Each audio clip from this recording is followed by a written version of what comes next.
Yeah. It's all to do now in the second leg in Munich as Manchester. And Manchester, after the first leg stalemate, good thing about Manchester City is that they've gone back home. For us, we're going back to the Allianz Arena.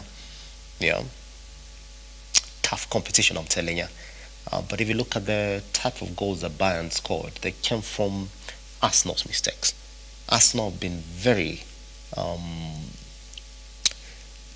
stingy in terms of making mistakes in a game. So if we go to the Allianz Arena and don't make mistakes, just like we've not been making mistakes in the local league, then chances are that we might proceed. But you go there, give them 2 goals again out of your mistakes, then that becomes a problem. But it looks all good because Bayern have been punishing us in recent years. They didn't do that this time around. Yeah. Right, just before we step out, there's a story here on the Business Daily this morning on our banks are facing 500 billion hit on state single accounts shift, and all the indices, by the way, from the day before yesterday, really negative. NSE 20 share index 0.20% on the negative. NSE all share index negative 1.06. But when you see a negative one, that's how you know the things are really bad. Yeah, that's your snapshot of your newspapers this morning, as you should also get for high pump prices from next month, as the Moban crude oil prices are now currently at 11,531 shillings and 50 cents a point, only seen last year in October. That's it. Majority of these stories are going to make the back end of a conversation this morning on our big conversation. I'll be introducing the guests who are going to be joining us shortly. The topic being, should striking doctors be fired? For now, come back with our newsroom.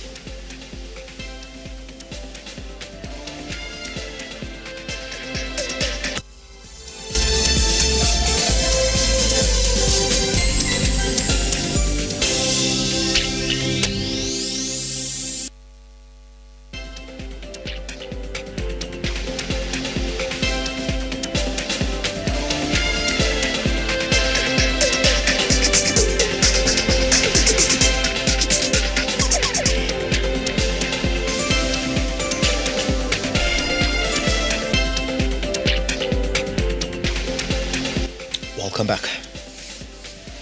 Now, Muslim faithfuls across the world yesterday celebrated Eid al-Fitr, marked with worship and festivities.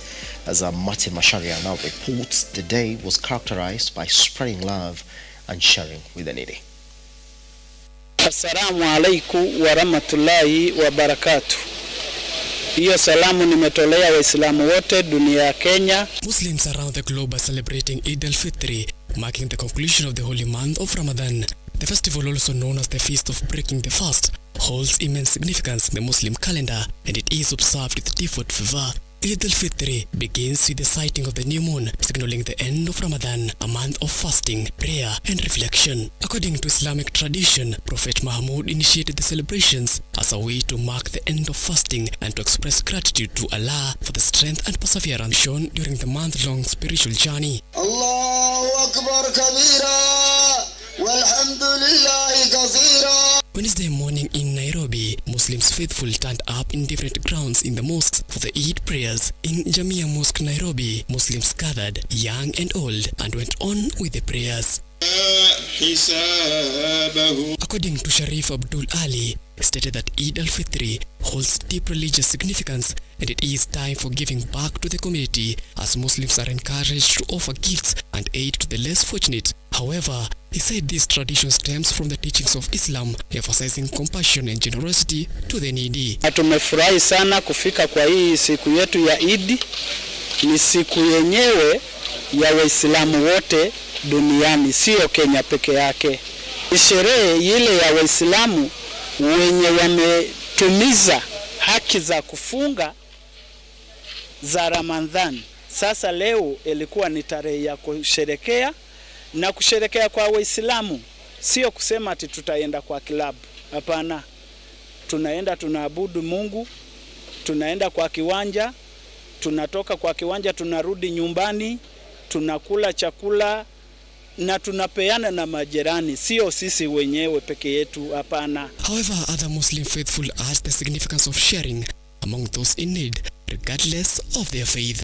Mimi naambia Waislamu wenzangu kama mandugu zangu, tuwe tunashare na mandugu zetu pia wa Kristo na wale ambao wajiwezi, walemavu nini, ile kitu uko nayo kidogo mnashare, unagawia pia wale ambao hawana. Nawatakia wakuwe na sikukuu mzuri.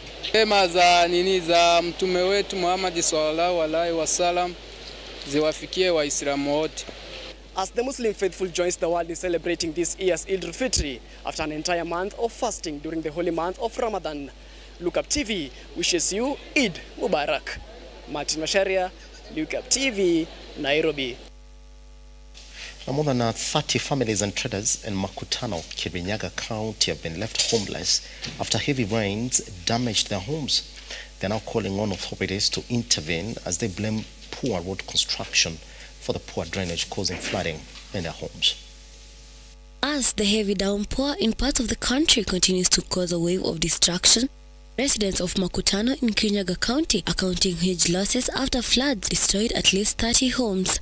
The angry residents blamed the flooding on the contractor of Kenol Marwa Dual Carriage for failing to unblock culverts despite writing several letters to help. Shida maji yote ya Makutano town mpaka Eastern yote imeelekezwa pande hii ya Kirinyaga. Sasa ndio tunashindwa. Mchana tulikuwa tumeongea last season wakuja wajua ile drainage venye wataifanya maji ende kwa mto. Lakini imejirudia na wanjafanya hivyo.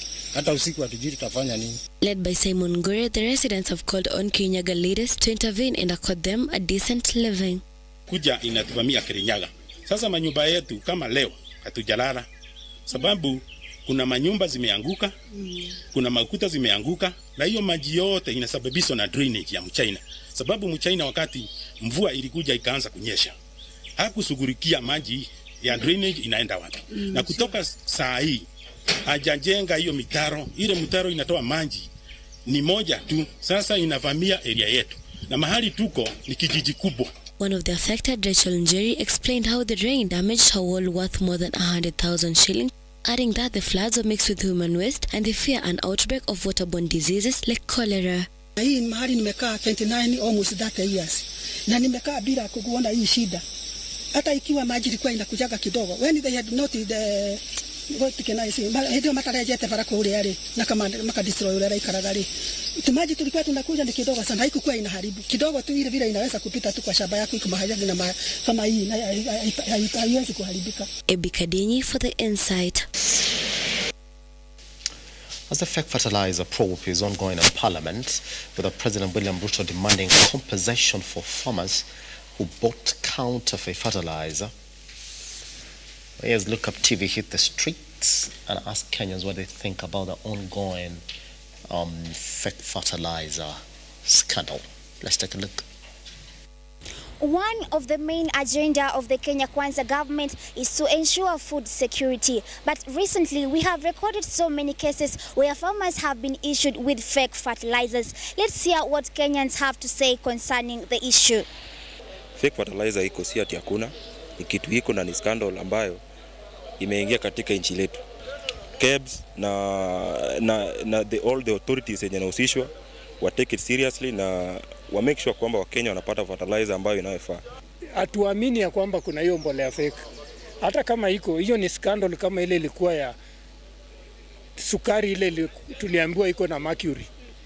Baada ya mambo kadhaa kutembea ikakuwa mercury iliwachwa hivyo na watu wakaikunywa, iko kwa mwili yao mpaka saa hii na tujaona walikufa. Hii scandal ya mbolea vile sisi tunaelewa hiyo fake fertilizer, mimi najua ni scam tu ile imeletwa ya kwamba ya kuchapa ile mbolea, hii mbolea ya bei nafuu itoke, ndio ile watu walikuwa wanauza bei ya juu izidi kuendelea. So how are we going to yield a lot of produce kama mbolea yenyewe ni gushi, considering that majority of our of the backbone of this country is education, is agriculture. Because if mbolea ni gushi inamaanisha mahindi haiendi kufanya vizuri, coffee haiendi kufanya vizuri, tea haiendi kufanya vizuri. That means we are going to create something that we call the inadequacy of of the produce. And if the government actually is interested in subsidizing production, then such things should not be going through the tendering system. Neno ya mbolea imetuletea shida kwa sababu saa ile unatoa pesa yako unafikiria unaenda kununua mbolea. Unakuta mbolea ni mawe. Hii imetuletea aibu nyingine kubwa sana. Ajila awai hatujawahi ona. Kwa sababu tangu tuzaliwe tulikuwa tunanunua mbolea, ukiona tu mbolea unajua hiyo ni mbolea. Those were some of Kenyan sentiments, where most of them have urged the government to compensate the farmers for them to continue with the farming process. Shamila Baraza, Lookuptv, Nairobi. As the ruling coalition focuses on strengthening its base, recently bagging a new signing in the name of Meru Governor Kawira Mwangaza, party members drawn from Imenti South have lauded the first-time county chief for the bold step in joining the ruling party.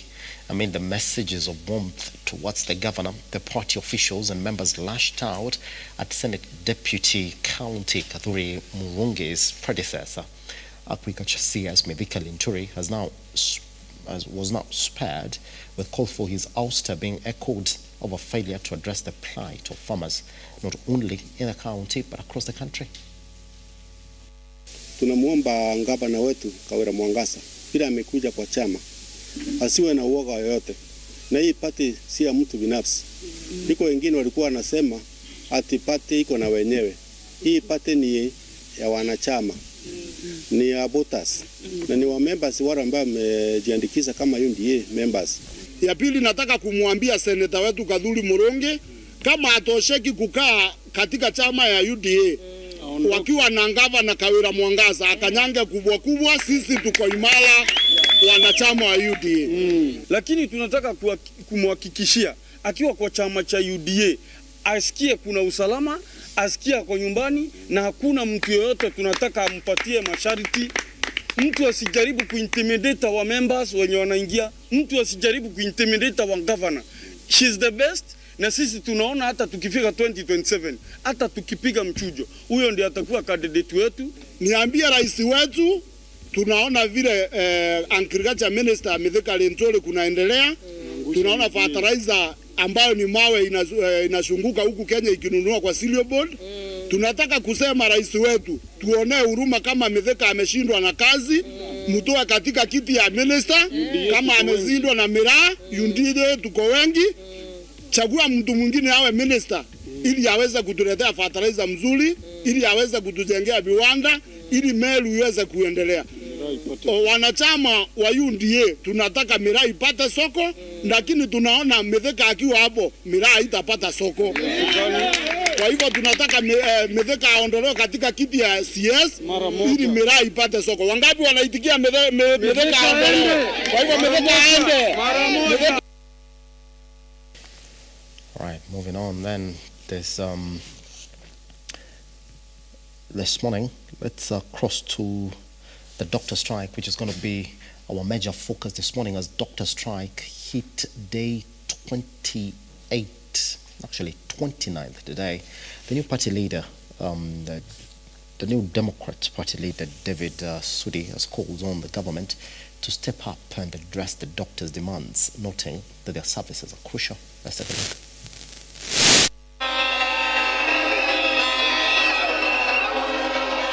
As doctor strike ended its 28th day, New Democrats party leader David Sudi threw his support around doctors, urging the government to meet their demands.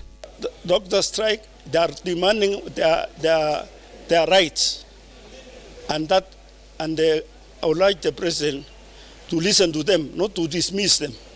Listen to them and bring them to the table so that they can understand that why we don't have the money and why they are not being given. Even if you give them something small, it will be okay. This coming after Azimio reported that the strikers paralyzed health services across the country, where more than 500 deaths have been reported, as they blamed the government for the predicament. We have established this morning that over 500 Kenyans have lost their lives following the doctor strike. You may even want to compare that to Shakahola. And it looks like nobody seems to care. We are here to say you will care, because if you don't, we are going to come back to this podium and make further statements with regard to showing solidarity with the Kenyan doctors. Speaking early Wednesday at Woodley, Nairobi, during the launch of New Democrats Party leader David Sudi further supported the calls for the opposition leader Raila Odinga to the position of chairperson in the African Union. Raila is an icon in Africa, and he comes from a place. So why can we support him? Raila has a name. And even if you call him, kila mtu atasikia ukisema ukitaja China Raila, kila mtu hata ile alikuwa nalala na amka. So it's a name by itself. So let us, just like Sudi. Sudi is also a very, very. Aaron Kinyamazio, Lookuptv, Nairobi.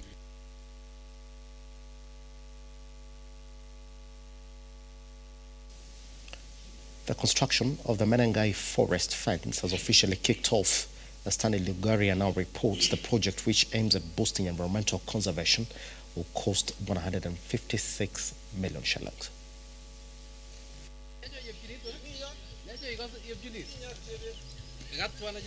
The Menengai forest conservation efforts have been bolstered following environmentalist in charge of the fencing process, Alex Lemarcoq, who said construction of the 55-kilometer fence surrounding over 6,200 acres piece of land to be financed by the African Development Bank loan.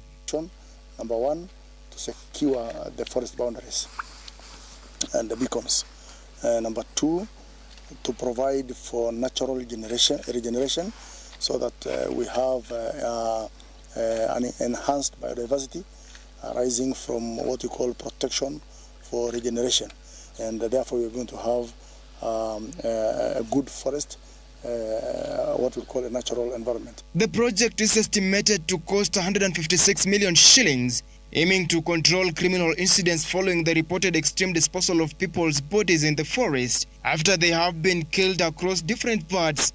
The cost of the fence is about 100 million for the fence, that is one, and this being funded by AFDP. Is a loan to Kenya government. You know, beacons and GPSs don't lie. So where we find a GPS that locates a beacon, that is a beacon. And we do not argue about beacons. So if somebody has encroached, we will request that person to give way so that we can have our fence going on very well. So we don't expect any conflict, because even the person who has encroached knows that they have encroached. The environmentalists have warned those who are planning to encroach on the part of the forest land and stated that conservation targets to upgrade cities for a clean environment under the Green Zone project. One of the biggest challenges we've been having in this particular forest is encroachment and degradation of the vegetation arising from the needs of the communities around here. Poverty levels are high, and therefore there has always been need for people to go in for firewood, for building material, sometimes also for grazing, and management has been quite unsustainable, and this fencing is offering a solution. Stanley Lugaria, Lookuptv.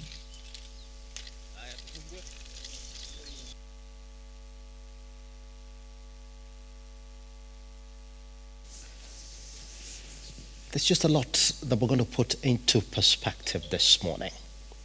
If you look at the newspapers this morning, former Health CS Mutahi Kagwe speaking.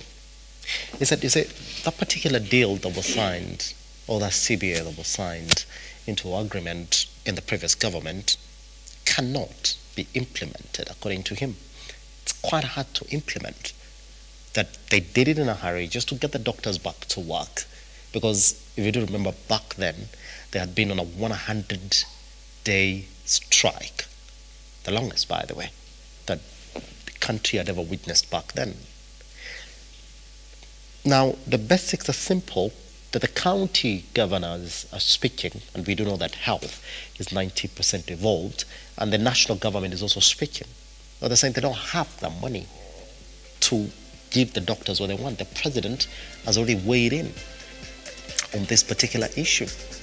But if you look at the move by Kenyatta University Teaching and Referral Hospital, well, they said they've issued papers to 100 doctors.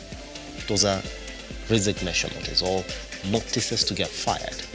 And they went right ahead to hire a couple of foreign doctors who come in and stand in during this period that the hospital is facing a heavy lack of staff. But the doctors are not relenting. They've been on the street and they promised they're going to be on the street again. So the question this morning is, should striking doctors be fired? On the back of that, there's so much we're going to talk about. Martha Karua has been speaking. Seemingly, she has not heard what Raila Amolo Odinga said about this succession politics. Raila said, shut up, it's not time for that. Martha Karua is saying, I'm the best bet, and Kalonzo has got no metal. That, plus much more on our big conversation this morning. This morning, we're getting joined by Douglas Shiyuka, who's the national chairman, Kenya Kwanza Lobby Groups. Also, in the studio, we do expect Kennedy Sankara, who's the national youth policy and an analyst advocate, and also Winfred Asiko, who's a political analyst and politician as well. Let's table that conversation and ask proper questions around what majority of Kenyans are talking about this morning. Good morning. My name is Simbalaja Charles. Can I get the hashtag is The Morning Drift.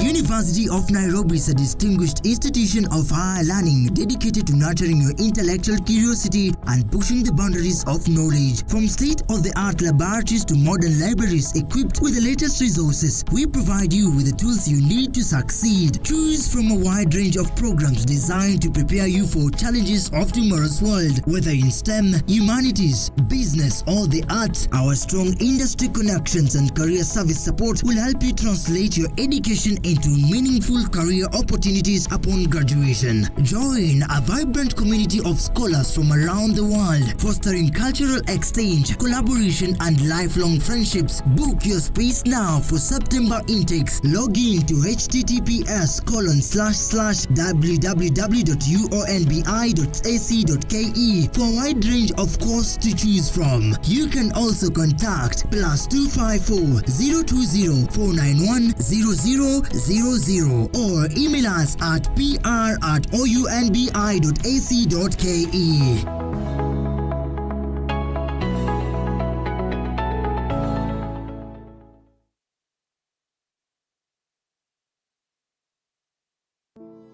Save a Life is a non-profit organization that has taken the front line in transforming lives in the entire country. So far, we have transformed life of over 100,000 people through our programs, which include medical support, youth empowerment, street family program, feeding program, and climate change. Join us today as we transform lives. As we always say, service to humanity is service to God. Save a life, transforming lives.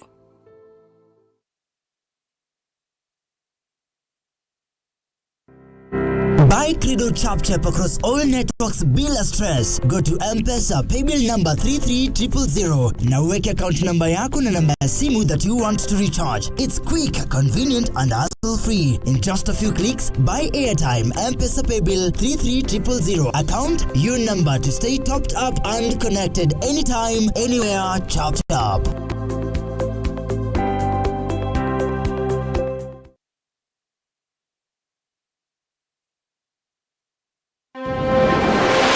Come, let us show you place spot to build your dream home in Baraka Garden, situated just 5.4 kilometers from Blue Post Junction along the Thika Gatura Road. Place finest with secure gated community, maji na stima iko on site. Usitans na stories za title deeds ziko ready. Plus, flexible payment plans and financing options. pay 30% and clear the rest in installments. Get in touch, twende site visit. For more information, contact 0794 333 222 or 0722 668 700 or visit our website www.mahasibuhousing.co.ke. Experience the beauty of Baraka Gardens today.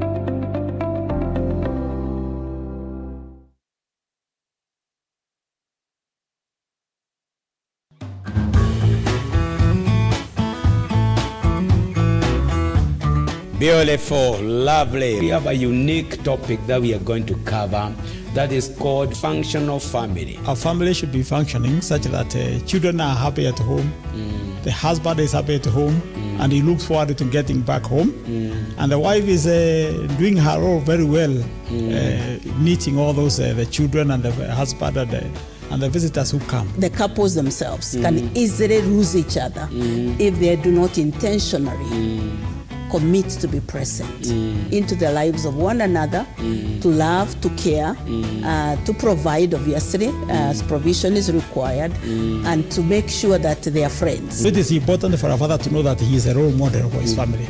So his presence, role modeling his family, is one which is going to bring stability to the family. The woman must take up a helping role with absolute a commitment for the betterment of the family. But we thank God because there is hope. There is hope.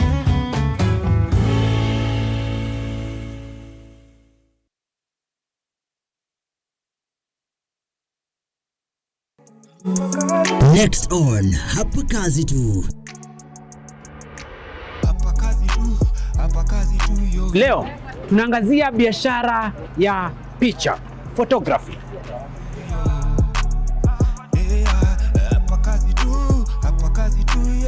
Ndio nishike kamera yangu ya kwanza, nilikuwa nimeenda studio kupigwa passport. Ukiwa na passion utajua.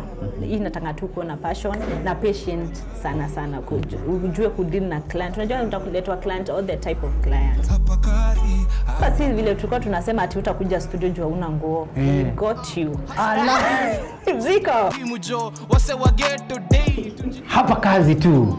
Lazima like uanze studio na kila kitu.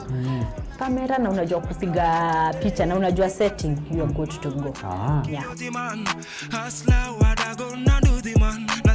Hapa Kazi Tu, every Friday at 8 p.m.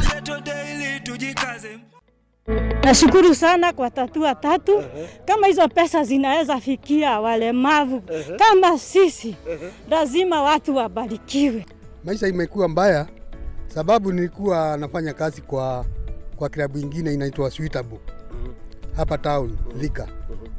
Sasa wakati corona iliingia, hiyo vilabu ilifungwa. Kwa hii Sakura mimi nimeshukuru sana. Nashukuru sana. Nasema mubarikiwe mpaka watu waboeke. Leo nimefurahia sana kwa sababu hata tupati chakula nyumbani. Leo nimefurahia hata mama pia nyumbani ndampelekea furahi. Asante sana tatua tatu, na tutaanza kucheza na tutazidi sana pia kucheza.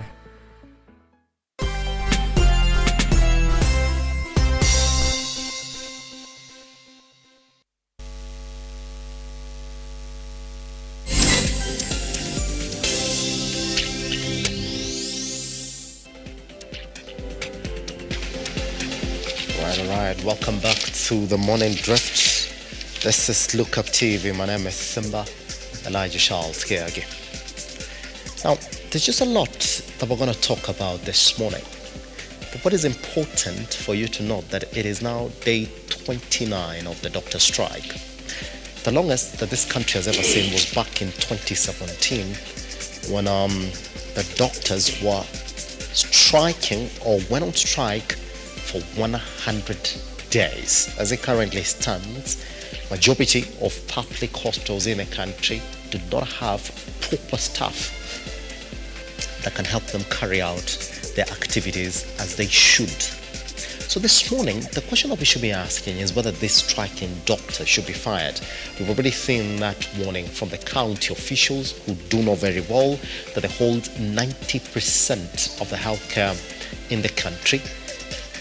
As of yesterday, Kenyatta University Teaching and Referral Hospital came about and said that they've already issued those letters to the striking doctors, going ahead to announce that indeed they had already hired 5 doctors, foreign doctors, to come in and try and fill part of the areas where majority of the doctors had left vacant. That is a question. Should striking doctors be fired? Let's take a look at this story. Once we come back, I'll be introducing the gentleman already with us in the studio this morning so that we can table that particular conversation.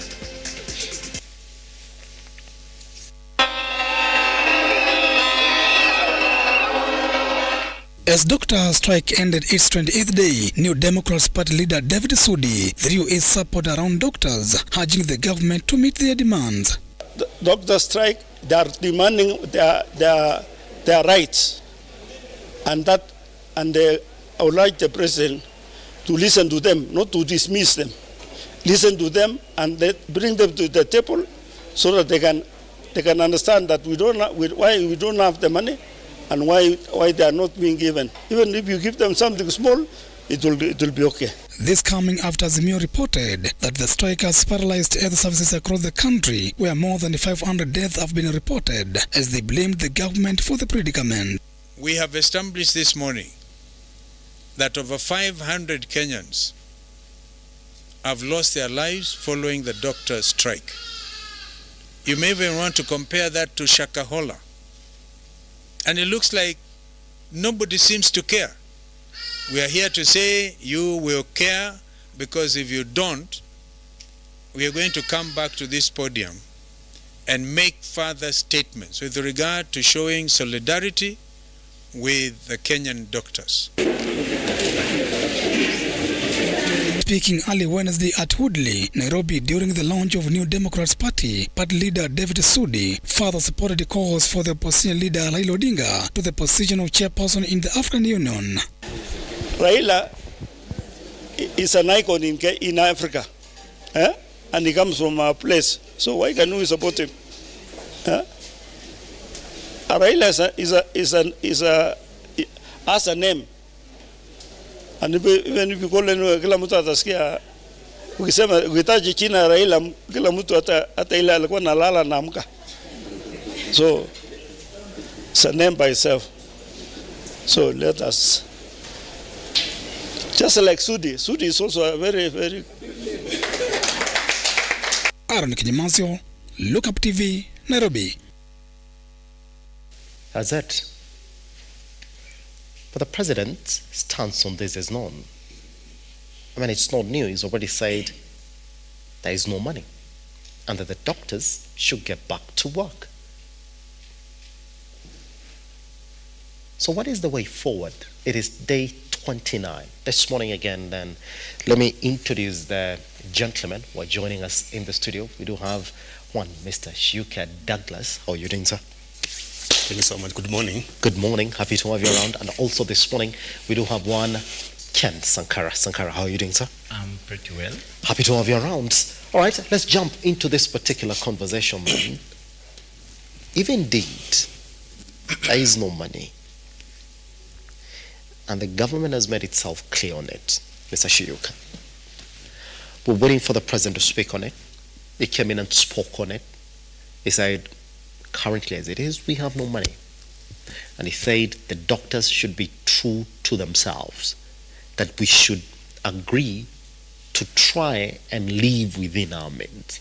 In fact, even on that budget document, the president goes ahead to say he's already talking to the relevant agencies to have that 4 trillion budget reduced to 3-point-something trillion. So we are confining ourselves within our means. The question comes then, should the striking doctors be fired? Thank you so much, Mr. Simba. I think in the present circumstances, the issue should not be whether the doctors should be fired or not. Mm-hmm. The issue should be which formula should the doctors use to engage the government.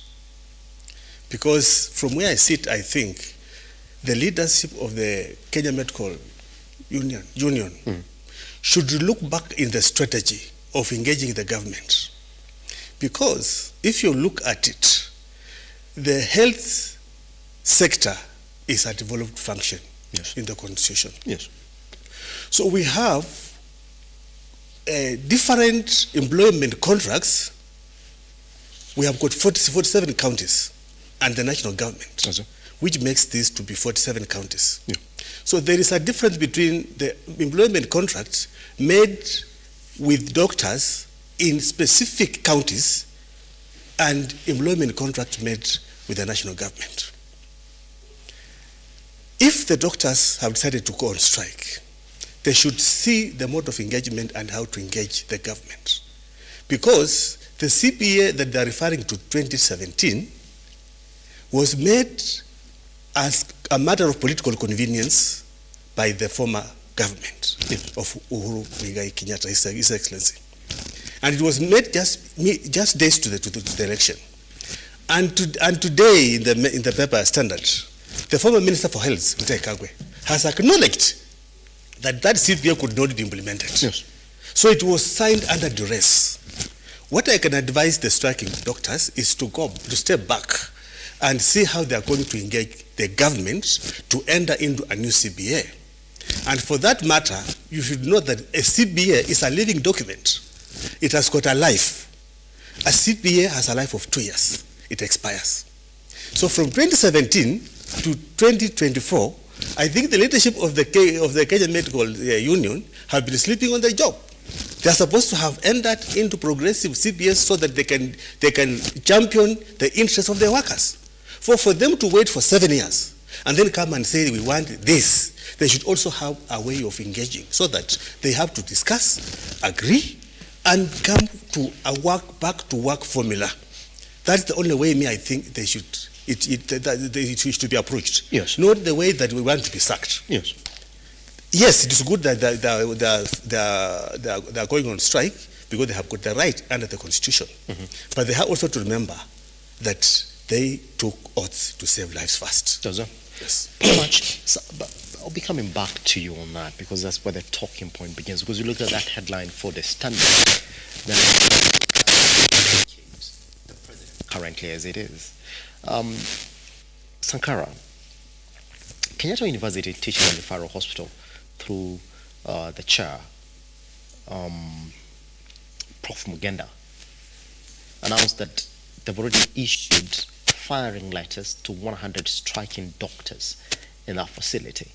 In fact, she goes on to say they've already gone ahead to hire 5 doctors. The process of hiring has already started. They've already had 5 doctors who they've hired to come in to try then start the process of replacing those doctors who are on strike. On the back end of this, Sankara, there is already a court order that stops the doctors from going on the streets.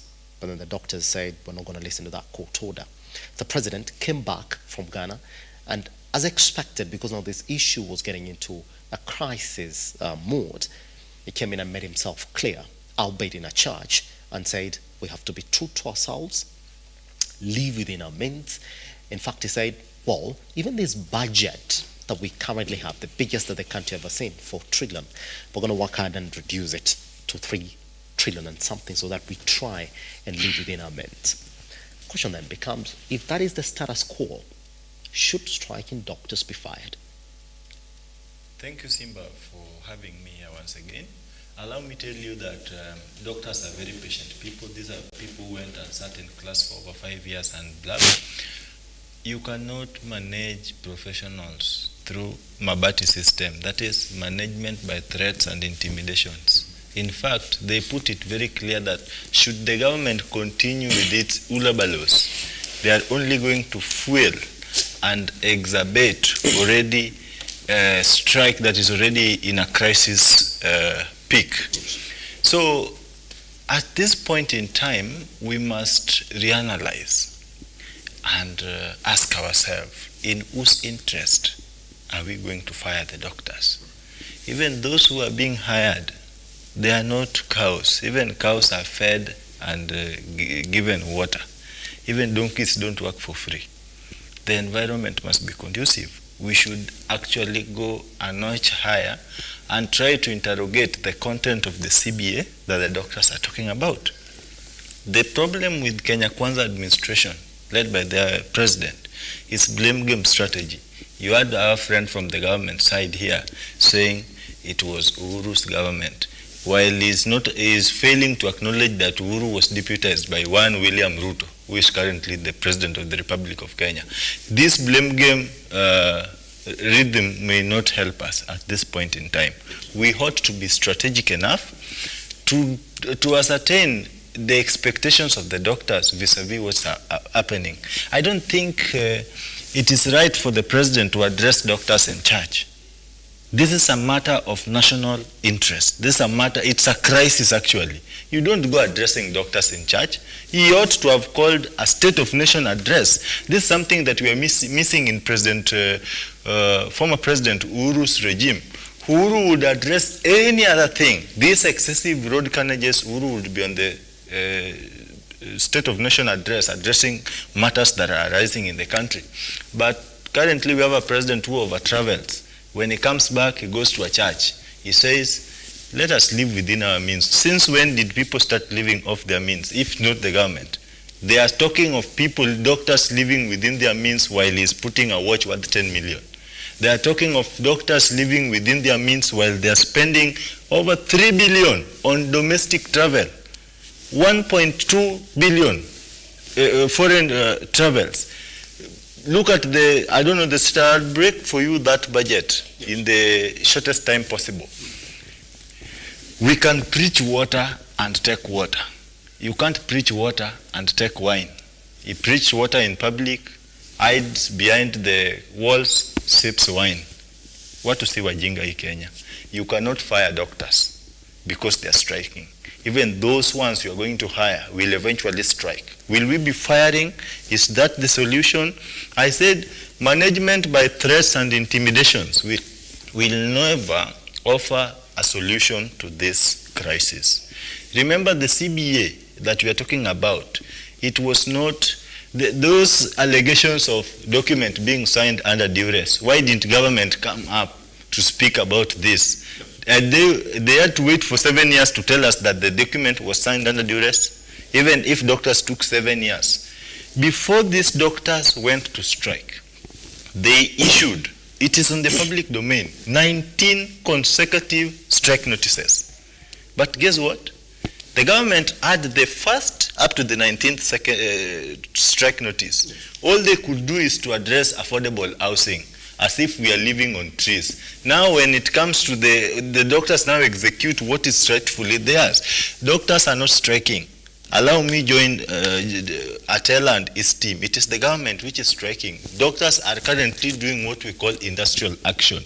This is an indispensable constitutional right of every employee that they have to picket, they have to speak through their grievances. And if you read that CBA of 2017, it was agreed that should there be any issue within the union, it should be addressed by their SG.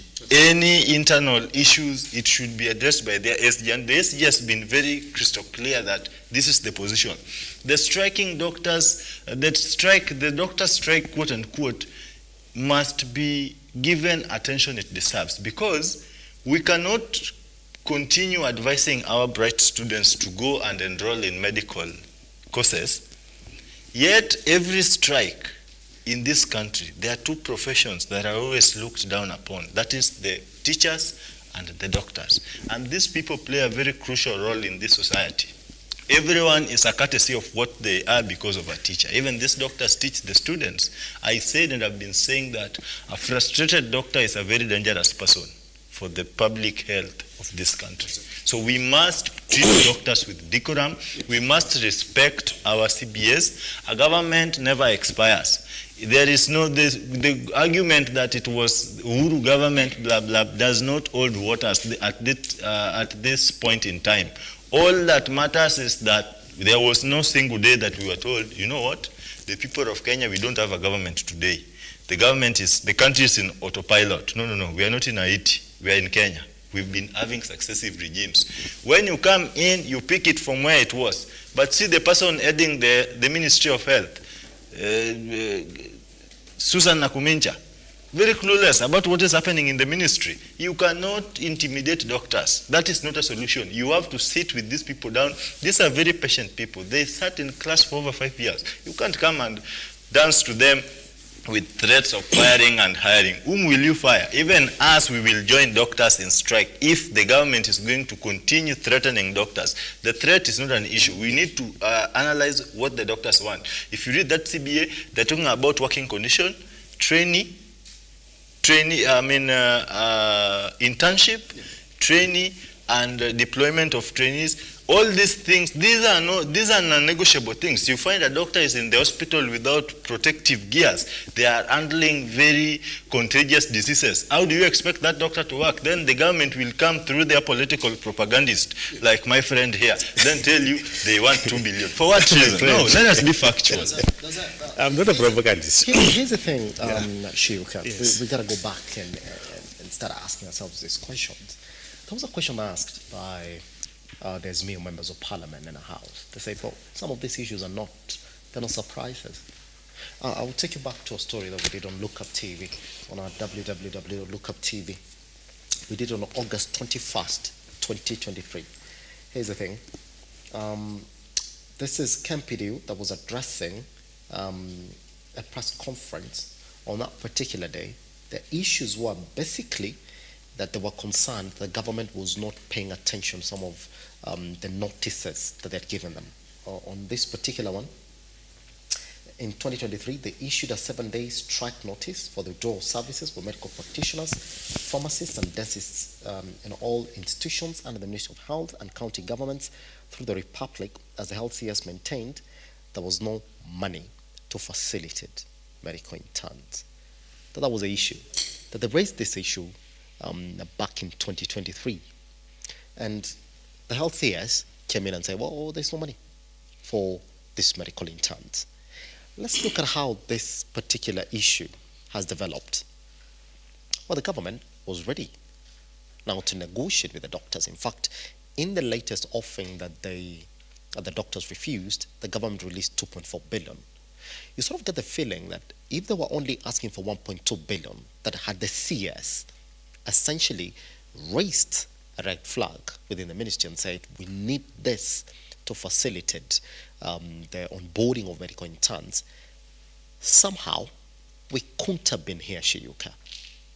But all the way from 2022, 2023, the doctors have been issuing the strike notices, but the government has been adamant on it, or quite clear on it, saying that their hands are tied.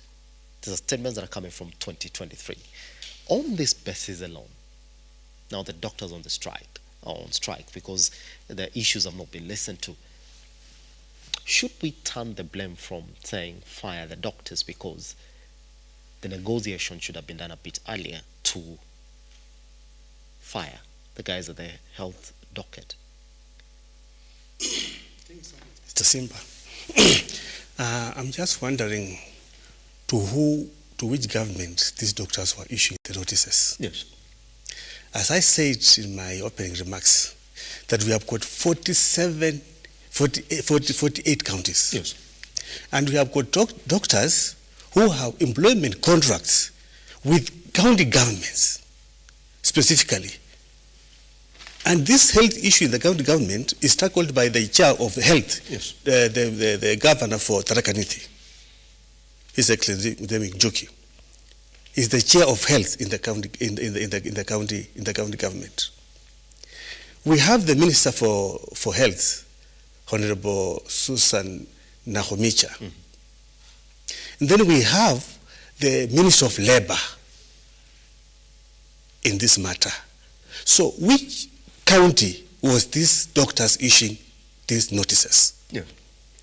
Because, in the government, the Minister of Health doesn't have the capacity to negotiate a CBO. It is the Ministry of Labor that has got the expertise and the professionals to guide the government to negotiate. That then the Ministry of Health should have paid cognizance to the fact that CBA is seated in the office to approach the Ministry of Labor then to sit down and make sure that it's put into works. Yes, that is why I'm saying, and I would like to give free advice to to the leaders of the doctors' union. Yes. That now the water has passed under the bridge. Mm-hmm.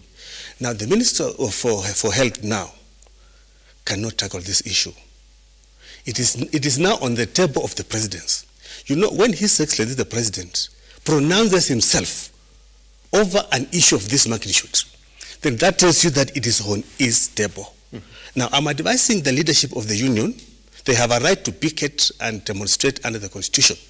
But also they have to remember that they took an oath of office to protect lives and save lives. Mm-hmm. Now, I'm trying to advise them to change tact and seek audience with His Excellency the President. When they seek audience with His Excellency the President, they'll have His Excellency the President, the Minister of Health will be on board, the Minister of Labor will be on board, and other stakeholders. This is where they will now hammer an agreement or another CBO that will make things move. They cannot achieve what they want to achieve through the streets. You don't engage a government for when you are a professional body, and doctors for that matter, I agree. They are very polished professionals. Yes. So they have to engage the government professionally.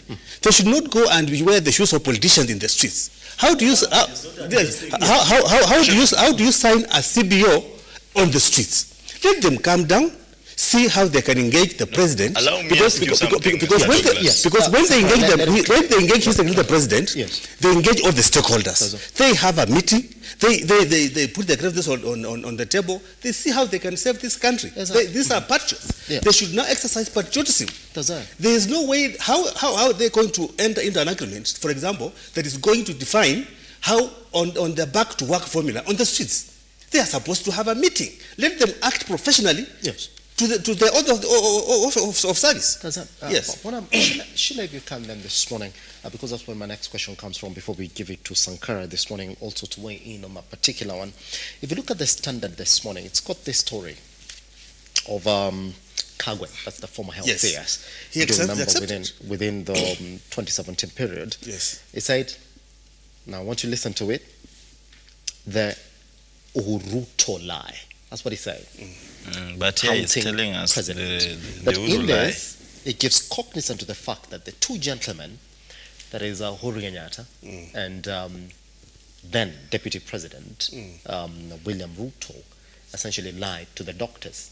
That's what they're saying. That here, and I'm going to read it, that in a 2017 election year, then President Uhuru Kenyatta and his deputy William Ruto had to placate medics who were on a 100-day strike and entered into a CBA, which former Cabinet Secretary Mutahi Kagwe now says is hard to implement. Goes on to say that President Ruto has disowned the deal, leading to prolonged suffering. That in this context, Shiyuka, there is a man somewhere who knows that that deal was signed and is party to that particular deal. It's the same man in 2024 now, 7 years later, who's saying, we know nothing about that particular deal. So we're going to come up with our own deal. But his sentiment on this is quite known. He's saying there's no money. But the doctors are looking at him and saying, well, hold on. You're the one who promised us this. So why are you disowning this particular deal? Does that complicate the issue further, Sheyuka? Let me tell you, Mr. Simba, that RUTO was a political jargon. But when it comes to exercising executive powers, yes, the President of the Republic of Kenya exercises executive authority. Yes. The Deputy President can only exercise it in the absence of the President or donated by the President. Yes, Number two, I am requesting the union leaders to understand that a CBO life is 2 years. And therefore, the 7 years they're saying they should not live in the past. They should engage the government through the right procedure. Let them seek audience with His Excellency the President for a meeting. Yes. They put their grievances on the table, because when the President honors their request for a meeting, all the stakeholders will be on the table. The Minister for Health, Minister for Labor, and they will have to put their grievances. They will have to agree, because also, you know, it's not just a matter of agreeing for a CBO. Yes. Because when you agree for a CBO, there is a monetary implications. budgetary implications. And now we are in the month of June. We have only 1 month to go to the budget. So this is the right time for the doctors to have a meeting with His Excellency the President, so that whatever they can agree, they can factor it in the coming budget. I call upon the doctors to smell the coffee and understand that this is an opportunity. They should have a meeting with the President, discuss as professionals their concerns, come up with a formula, to back to work formula, and then they call off the strike. It is not helpful for this country. Yes. It's not helpful even for them. People are dying, even their relatives. It is not helpful. They just have to seek audience with the President and come up with a back to work formula. And they agree with this, I believe, they'll be addressed. But going to the street politically, I don't think we are going to reach anywhere. Sankara, that's where the question comes in. What is your view on this particular issue here? That's Mutahi Kagwa speaking, former health CS, who's saying that was a lie. The majority of the doctors were getting into in this 2017 CBA, and is calling it the RUTO lie, one. And number two, does it become a bit complex for you to negotiate with somebody who's already told you his stance, who's already telling you, well, you got to get off the street because whatever it is that you're asking for, we can't provide that. I am unable to provide for whatever it is that you're asking for. The only thing that we had from the county officials, and I'm talking about the county governors, is that any other doctors on strike is going to get fired. Whatever we heard from the government is that they do not have money, their hands are tied, so we can't do much. That communique that is going to the doctors now, does it look like the government is open to negotiating with them? No, the attitude speaks for itself. Yeah. The attitude that the government has exuded since the doctors started strike. First, let us start with the silence of President William Ruto and his foreign travels. Then it comes back, it is my time, it is my time. You know, speaking is not an issue. What you speak is what matters. He has offered. I see. So was his statement a solution to the people? No, let me advise you something, Mr. Shoka. It was my time. It's not a matter of research. It was my time. Just let me finish. When you research, you had all the time the interns Mr. Shoka. In the private sector, that being offered between 30 and 35,000. You had all the time. Now the president offered the interns 70,000 a stipend. Well, that's not what I'm discussing. So you don't need to distract me. Say the president it's not, okay. You know, you are a government sympathizer, and that's why you are here to defend things that are not defendable. So let me tell you, speaking is not an issue. What you speak is what matters. Is it progressive? The tone, the mode in which you communicate matters a lot. I have continuously reminded you, Mr. Sheuka, these are not UDA supporters. These are professionals. These are not people you are going to sing into, in campaign crowds and you expect them to take you seriously. These are professionals. These are not UDA supporters. Kimani Ichung'wah continuously told us how stable our economy is for takeoff. Recently, he retracted these statements and claimed we are not stable enough as a country to execute some of these demands. I wonder, the stable economy, so this economy is only stable in Kenya Kwanza's and UDA's endless political rallies, specifically in Mount Kenya, but an illusion when it comes to actual implementation of financial obligations. Let us first go back to this so-called CBA. Yes. The CBA was drawn in 2017, courtesy of a strike. We had a committee of 4 officials from MOH, that is the Ministry of Health, and 3 members from the KMPDU. These guys sat down and agreed. The underlining word in that statement, in that entire document is, it was agreed. It was agreed. Why did the government reject all these agreements? And let me go point by point on what these guys agreed. Well, Mr. Shuka is going to tell us that doctors have individual contracts with counties. But remember, this CBO was not signed by the counties. The CBO was signed by the Ministry of Health and the KMPDU. That should be very clear on your side. It is very clear. No, it's not clear because you are here. I agree with you. You are agreeing with me, but defending the opposite. They have a problem in contact with the counties. You agree with me? Those different. So why are you addressing the contracts they have with counties and not addressing the CBO? There are some function in the Ministry of Health. Do you know health has not been fully devolved to date? We have got some functions in the Ministry of Health which have been devolved. Be factual. Just tell me this function and this function has been devolved in the counties. No, in the counties some functions are not functions. Like the hospitals. Yes, Level 6 is a national. It's a national function. Level 6 operations, like the Kenya medical training colleges. So how many level 6 are we having? How are all these doctors going in the level 6? Mr. Shiuka, you can't defend. This is not defendable. Yes. So I was telling you this, Simba. When these guys sat down, the 6 officials, 4 from the Ministry of Health, 3 from the KMPDU, they had an agreement oscillating around these areas. One was on employees' right. The second one was trainee right. The third was internship and working condition. They said in their agreement that the Ministry of Health was to avail 2% of its recurrent budget. That is for the trainee right. So that all those students or medics would be sponsored for further education except for the postgraduate or the masters.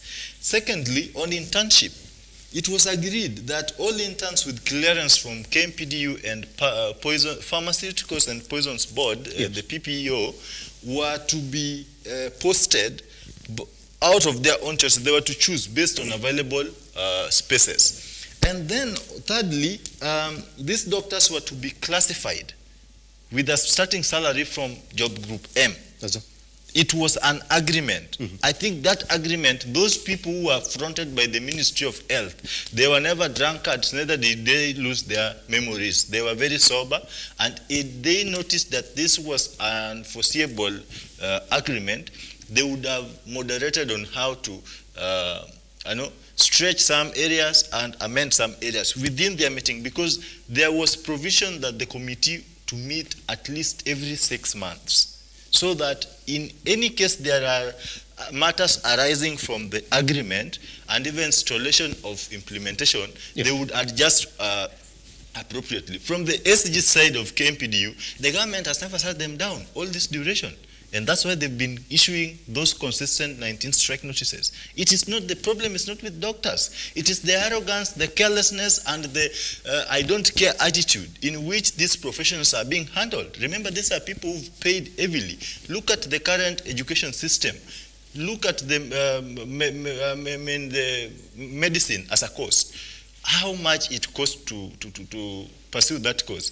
Even parents cannot pay you have to look for loans to top up because it's quite an expensive affair. So these people are not refusing agreement. But again, we cannot go on an industrial action, not a strike. Doctors are not striking, it's an industrial action.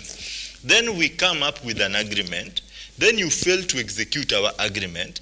Then when we now execute what it takes, because in political science, if diplomacy fails, war begins. We declare war. So if doctors, you cannot fail to implement part or partially what had been agreed, then you come about and tell them that we can't implement this, we draw another one. There is a term said, what you see wajinga. People are not fools. You can't fool everyone every time. You can't tell me we draw an agreement, you fail to implement it, you throw blame game to the previous administration, then you tell us we sit down again and we draw another agreement. It calls for qualities of leadership. And that's why I'm saying opulent life ambassadors have no moral authority to lecture and remind doctors on how to be patriotic and to live within their means. You cannot tell me to live within my means and you're taking Mattel as your only drink. And me, I can't even afford a cup of porridge. Then you come and tell me, it is time to be patriotic, live within your means. Those narratives are neither here nor there. Sankara, so let us implement the CBA, because the so-called court order It's not an issue. Those doctors are professionals. They're not mad when they're saying they're not going to respect the court orders, because the court itself had already ordered the government previously to pay to implement the CBA. So if the government failed to honor court order to implement the CBA, why do you think doctors get the audacity to respect the court order telling them now to leave the streets? I mean, we must be fair. We must respect the law. The Constitution is not a creative convenience. You cannot respect the law when it is in your favor. At that particular area, we must be fair, because you expect that both sides also have to be fair in this particular process, Sangara. So when the government comes in and tells you, yes, we want to do it, but the level at which you want us to do it, our hands are tied now, that we can't implement it fully the way it is. Come back, let's sit down and find a common ground. A common ground.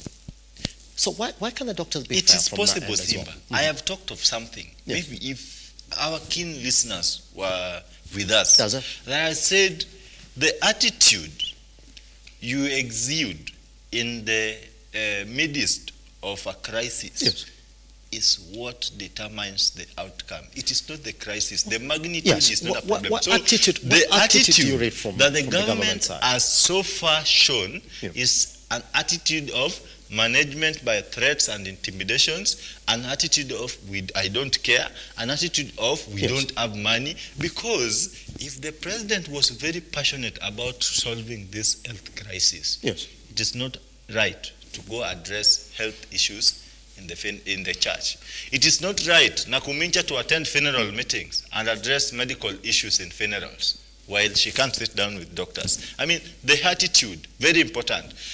Let the president be man enough and patriotic enough, because he took an oath of office to protect and preserve lives, not only against external terrorism and internal terrorism, even negligence and inaccessibility of fundamental constitutional rights like right to medical care warrants for questions on how patriotic is the president. You need to summon the doctors. You need to summon his ministries off cameras and this church hulabalus and funeral hulabalus and speak man to man. I think there is nothing impossible when reason is given room to occupy. But here we have politicians, very clueless and mannerless politicians, like the one heading the Ministry of Health. That ministry is not headed by a politician who has no clue on where she's going to and where she's coming from. You must know where you are coming from. That I'm taking over a ministry that had issues of pending unimplemented CBAs. This CBA is not possible as things stand today. But what do? I don't need to address this on media. Let me address the right characters. Let me summon them. They have given us 10 strike notices. No, we can't wait for the 11th one. Well, the 11th one has come. No, we can't wait for the 15th one. Let us have a talk. Guys, you see what? This is the actual position of the government. This is what we would wish to offer as per that CBA. But again, we have this and this that would limit our ability to stretch further. How I wish that you consider this our offer as we also work towards attaining this. But look at what the government has been doing. I was here, the same show, different dates. When a circular came from the SRC, instead of even maintaining what the CBA had agreed, they were cutting it down to that something. And that calls for the attitude. So I'm very particular on the attitude that is being put by the politicians or so-called leaders. Let us not sing patriotism, be patriotic. Let us walk the talk. Right there, at the way in which we've handled it. Even there were a couple of strike notices that were getting sent to the Ministry of Health that we're going to go on strike. You see, some of them even go back to 2022. Majority of them again come in 2023. That you can't wait for the next one to come. That you can't start speaking from 2023. There's already policy.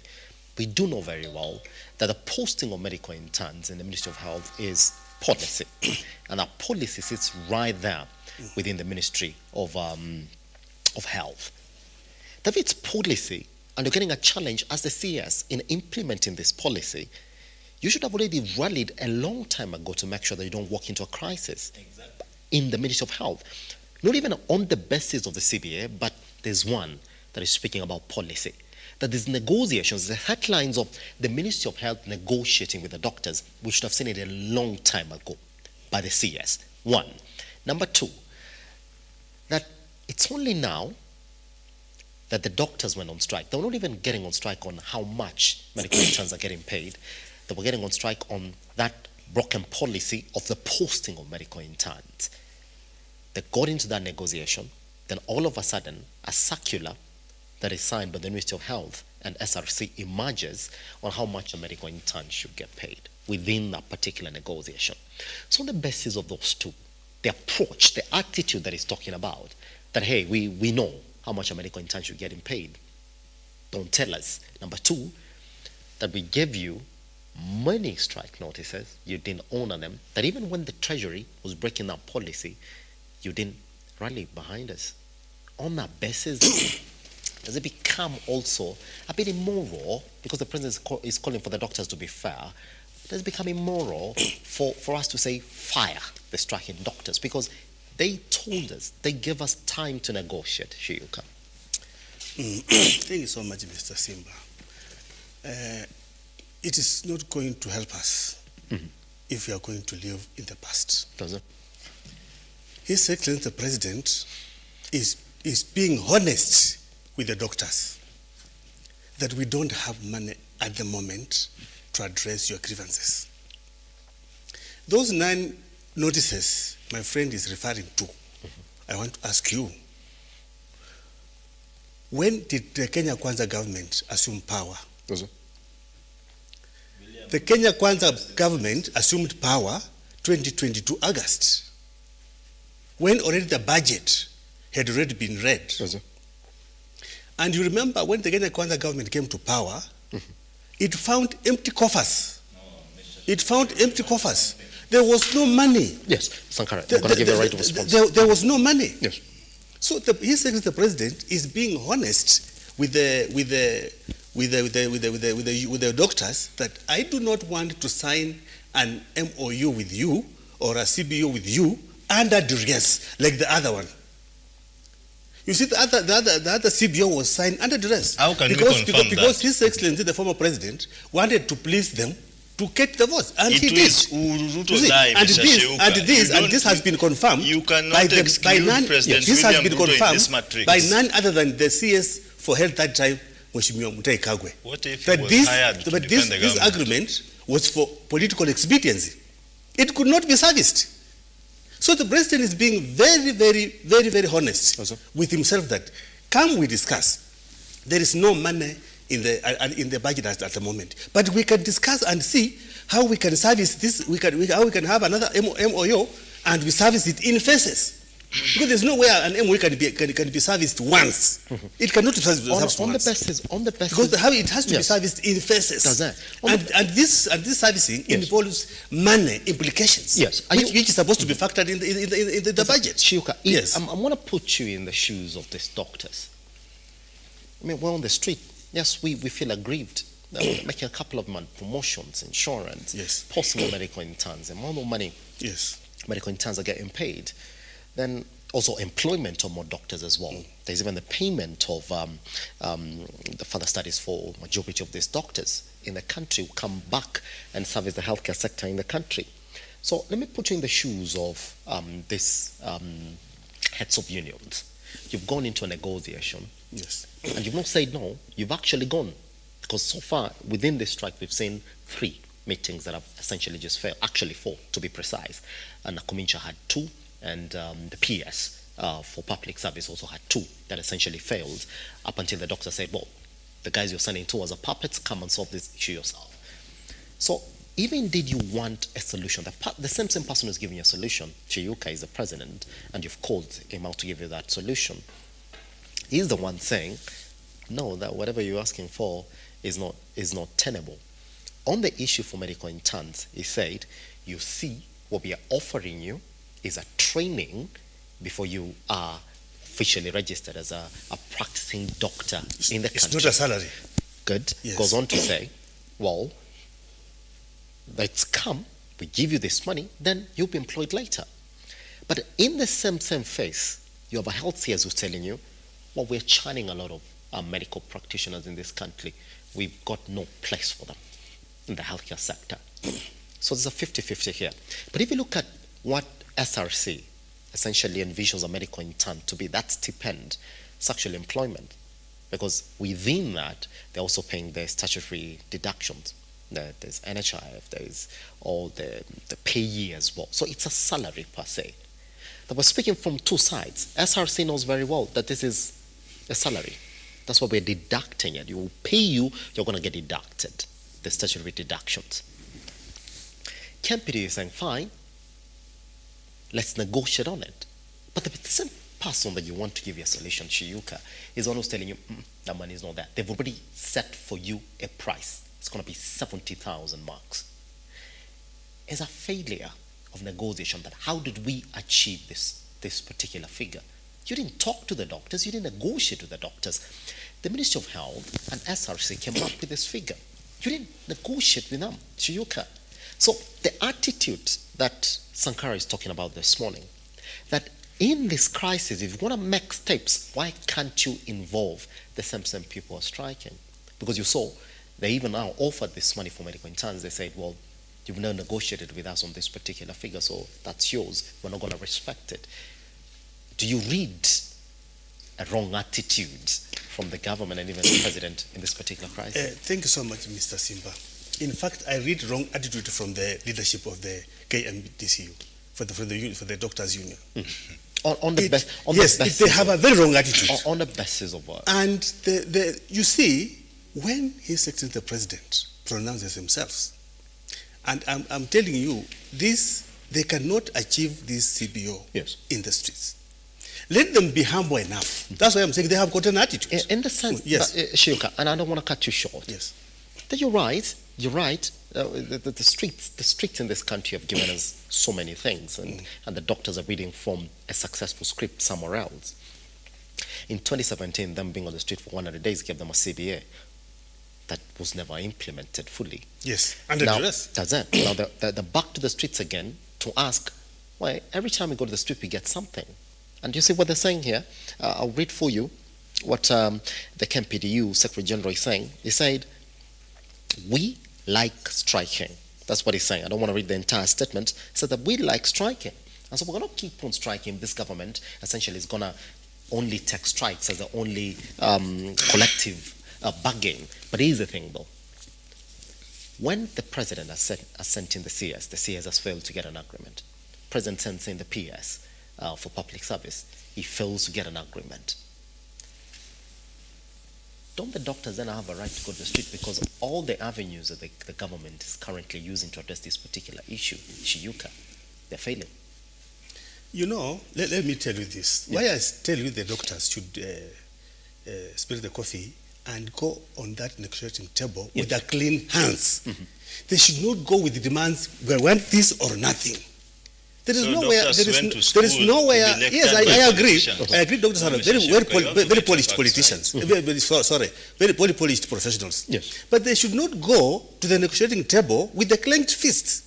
Let them go, knowing that this thing is progressive. So there is no way you can go. You cannot go to the negotiating table with the demands this or not. So you want doctors to go so they and have get to lectured go. by the They have to go. Not lectured by the government. I'm coming to you. Let me tell you this. Yes. When they went to the streets 2017 and they forced the government of His Excellency the former President Uhuru Kenyatta for an agreement with the CBO, was it implemented? It was not implemented. Why was it not implemented? Because it could not be serviced. And the Minister for Health said it could not be serviced, that CBO, because it was signed under duress. So in any negotiation, you must go to that room with open hands, with clean hands. You sit down. You know it's a matter of give and take. Because if the government has got no money in the budget to do this, the only thing I can advise the doctors is for them to go to the now this thing is now overrun. It is now beyond the Minister for Health. It's now beyond the Minister for Labor. Is now on the desk of His Excellency the President, because His Excellency the President has already pronounced himself. What pronouncement did he make that shifts the responsibility from the CSL pronounces on any matter in this land, that means it is on his desk. So the only thing is for the leaders of the union to seek audience with the president so that they can hammer out a back to work formula and how the grades are going to be raised. Yes. Sankara, here's the thing. We have 3 minutes for this particular conversation, and I want you to end it for us this morning on what I would like to say. What will be your summing view on this particular issue? The president, who the doctors were calling on to come in and weigh on this issue, is already said, guys, that there's no money. There's already 2.4 billion that has been floated to the doctors as they sort of try and get them back from the streets. The governors have said, here's the thing, we're going to fire you because we pay you as well in the county. So if you're not going to come back, we're going to keep on firing you. KUTTRH has already started issuing firing letters to those doctors who are on strike. At this point, Sankara, when there seems to be a stalemate from both ends, because there's money that has been floated, they've said no. The president, who they were calling on to come and speak on this issue, said we can only offer 70,000. The rest of them we can negotiate. What do the doctors do, Sankara, in 3 minutes before we I find myself in a very delicate scenario, trying to defend doctors as again. No, it is not. You are not there to speak for me, and don't think on what I'm about to say. So, because I have a patient who requires a very intensive care unit at the moment, and then doctors are also striking. Whether I speak or not, the strike shall continue, and the government shall always be visionless as it is today. Let me say this: the narratives of empty coffers and some short stories being peddled here by my friend government propagandist Mr. Sheuka do not hold merit. This is not a UDA campaign rally where you are going to tell people we've got empty coffers. I'm an economist by profession. When you want to lie before me, get your facts right. You cannot come here and start telling me of empty coffers. I have been lecturing you here on how your government is an opulent lifestyle ambassadors. So let us walk the talk. Doctors are people who have understanding, they have empathy, and they have, you can empathize and sympathize. So the doctors are sympathetic and empathetic characters. They have understanding, if not at most understanding. All we need to do is to detach politics from public service and governance. The pronouncement of the president is not, what you call a street politics. The problem with most of the Kenya Kwanza supporters, you are always clueless. That is an industrial action. It is not a protest. It is your government that is protesting in churches and in funerals instead of sitting doctors and talking to them one-on-one. So what doctors are doing, even your son, Mr. Sheuka, I don't know whether you are a professional, but maybe your son is a professional or your daughter. What those guys are asking for, even your daughter or your son would be asking for today, if they were in your shoes, you are in their shoes. So please, as you play politics, let us remember that these are very critical areas that do not require political interventions, but goodwill and progress. So the government must own its responsibilities. Doctors must be paid.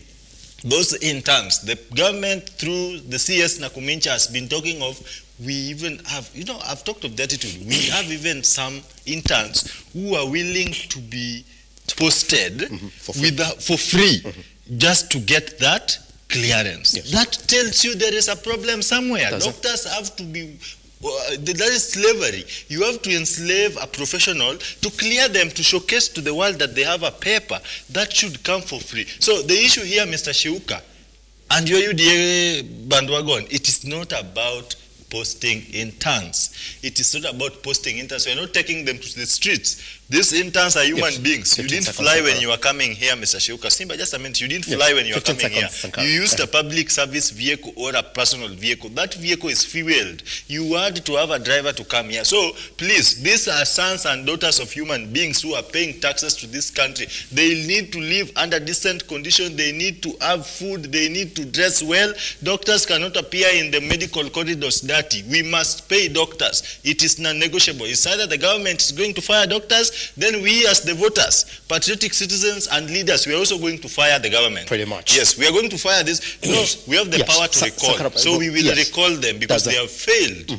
Pretty much. Guess what, gentlemen? We're going to that looks like the nail on the coffin this morning for this particular issue. There's so many issues that I want us to look at this morning. So once we come back, guess what? Raila Amolo Odinga told Azimio coalition members to stop talking about this succession politics. But guess who's speaking about it? Martha Karua has come out and said, indeed, I'm Azimio's best bet for 2027. Goes right ahead to say Kalonzo has got no mettle at all to carry out, to carry an entire coalition. Once we come back, that plus many other issues that we're going to look at this morning with Sankara and Shiyuka once we come back.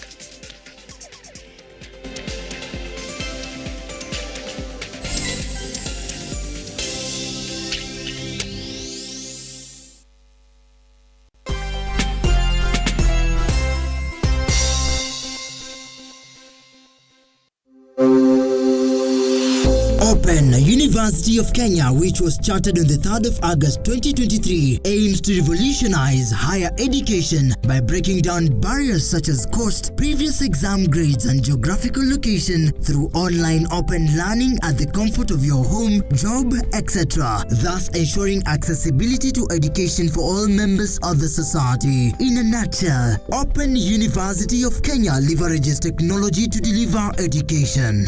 Open University has brought a new dawn in the Kenya education system, where learners are able to access education in a flexible, affordable, and all-inclusive. Intakes ongoing for May and September. For more information, call us on 0202000211 or 0202000212 or email us at info@ouk.ac.ke. Open University of Kenya, an innovative university for inclusive prosperity.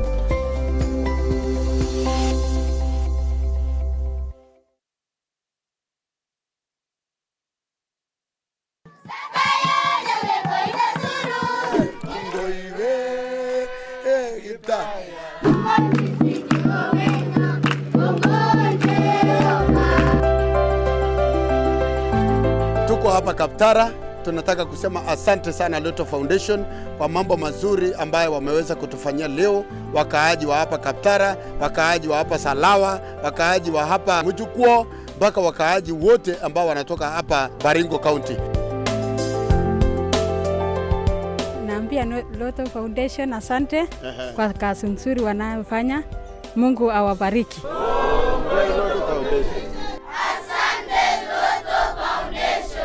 Every time you play Lotto, 25% goes to the RUTO Foundation, which supports our fellow Kenyans through various causes. Thank you for your help. Together, we are changing lives.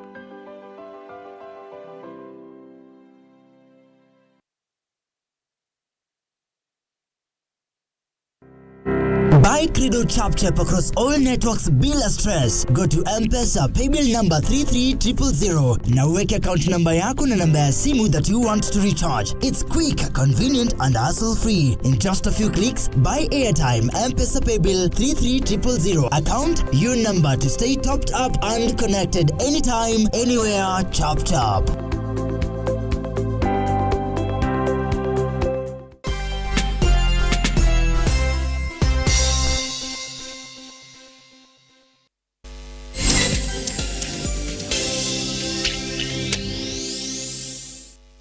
That's it.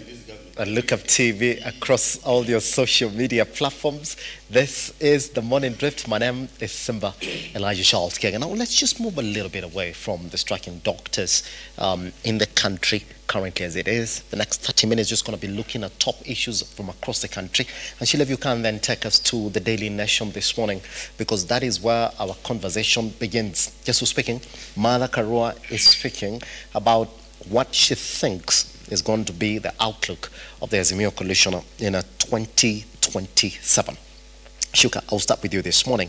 I mean, Azimio coalition leader Raila Amolo Odinga already told the members to stop talking about succession politics. There was a crisis meeting just before they announced to us how the elections are going to be conducted as from this April. A couple of weeks later, Martha Karua gets a chance for an opportunity, for an interview, and she hits into the politics of the party currently as it is and says, look here, I'm the best bet in that coalition, goes on to say that Kalonzo Musyoka has got no mettle to carry a party into an election. Is she not listening to Raila Amolo Odinga? Or did Raila Amolo Odinga's message not get home? Because what Raila Amolo Odinga doesn't want is the division of the coalition, especially at this time when parties are scrambling to get delegates on the grassroots. Thank you so much, Mr. Simba. I think I'll give it to the Right Honorable Raila Amolo Odinga. Yes. This time round, for telling the fellow principals in the coalition to go easy on the succession politics. Also. Number one, Raila Amolo Odinga is working on his legacy, political exit, both on the national stage and on the political stage. So I think I will have to advise the principals, Martha Karua and Kalonzo Musyoka, to go slow on this succession politics in the Azimio coalition and let this issue of the African Union chairperson go through first. Once it goes through, then they can now come back and say who is going to be our leader in the coalition. Yes. But at this moment, I think it's a premature discussion. It's a premature project to be discussed at this moment, because Raila is still the de facto leader of the Azimio. So they have to go slow. Once he achieves his agenda of being the chairperson of the African Union, which is a very prestigious position for him and for the country, then they can now start discussing about who to inherit him. He's still the king. You don't discuss inheriting the king when he's still there. He will butcher you. He will massacre you. So they have to go easy. Yes. They have to go very easy. The fact that Martha Karua is not from within the ODM party, I mean, she's a principal of the Kenya party. Does that give her the leeway for her to weigh in on what our options are in 2027 from within the coalition? Does this look like Raila Amolo Odinga was speaking to ODM party members specifically, and probably to Oparanya and Joho to stop these wrangles in between the party about succession? Did that leave Kalonzo Musyoka and Martha Karua out of the conversation of party leadership? You know, in the Azimio coalition, ODM party is the principal party. That's a fact. It has got the majority in whichever lens you look at it. It has got the majority. When you look at what you put on the table, if I might use that language, yes. How many votes or how many seats did Martha Karua bring? So Martha Karua is very weak on that negotiating table within the ODM fraternity.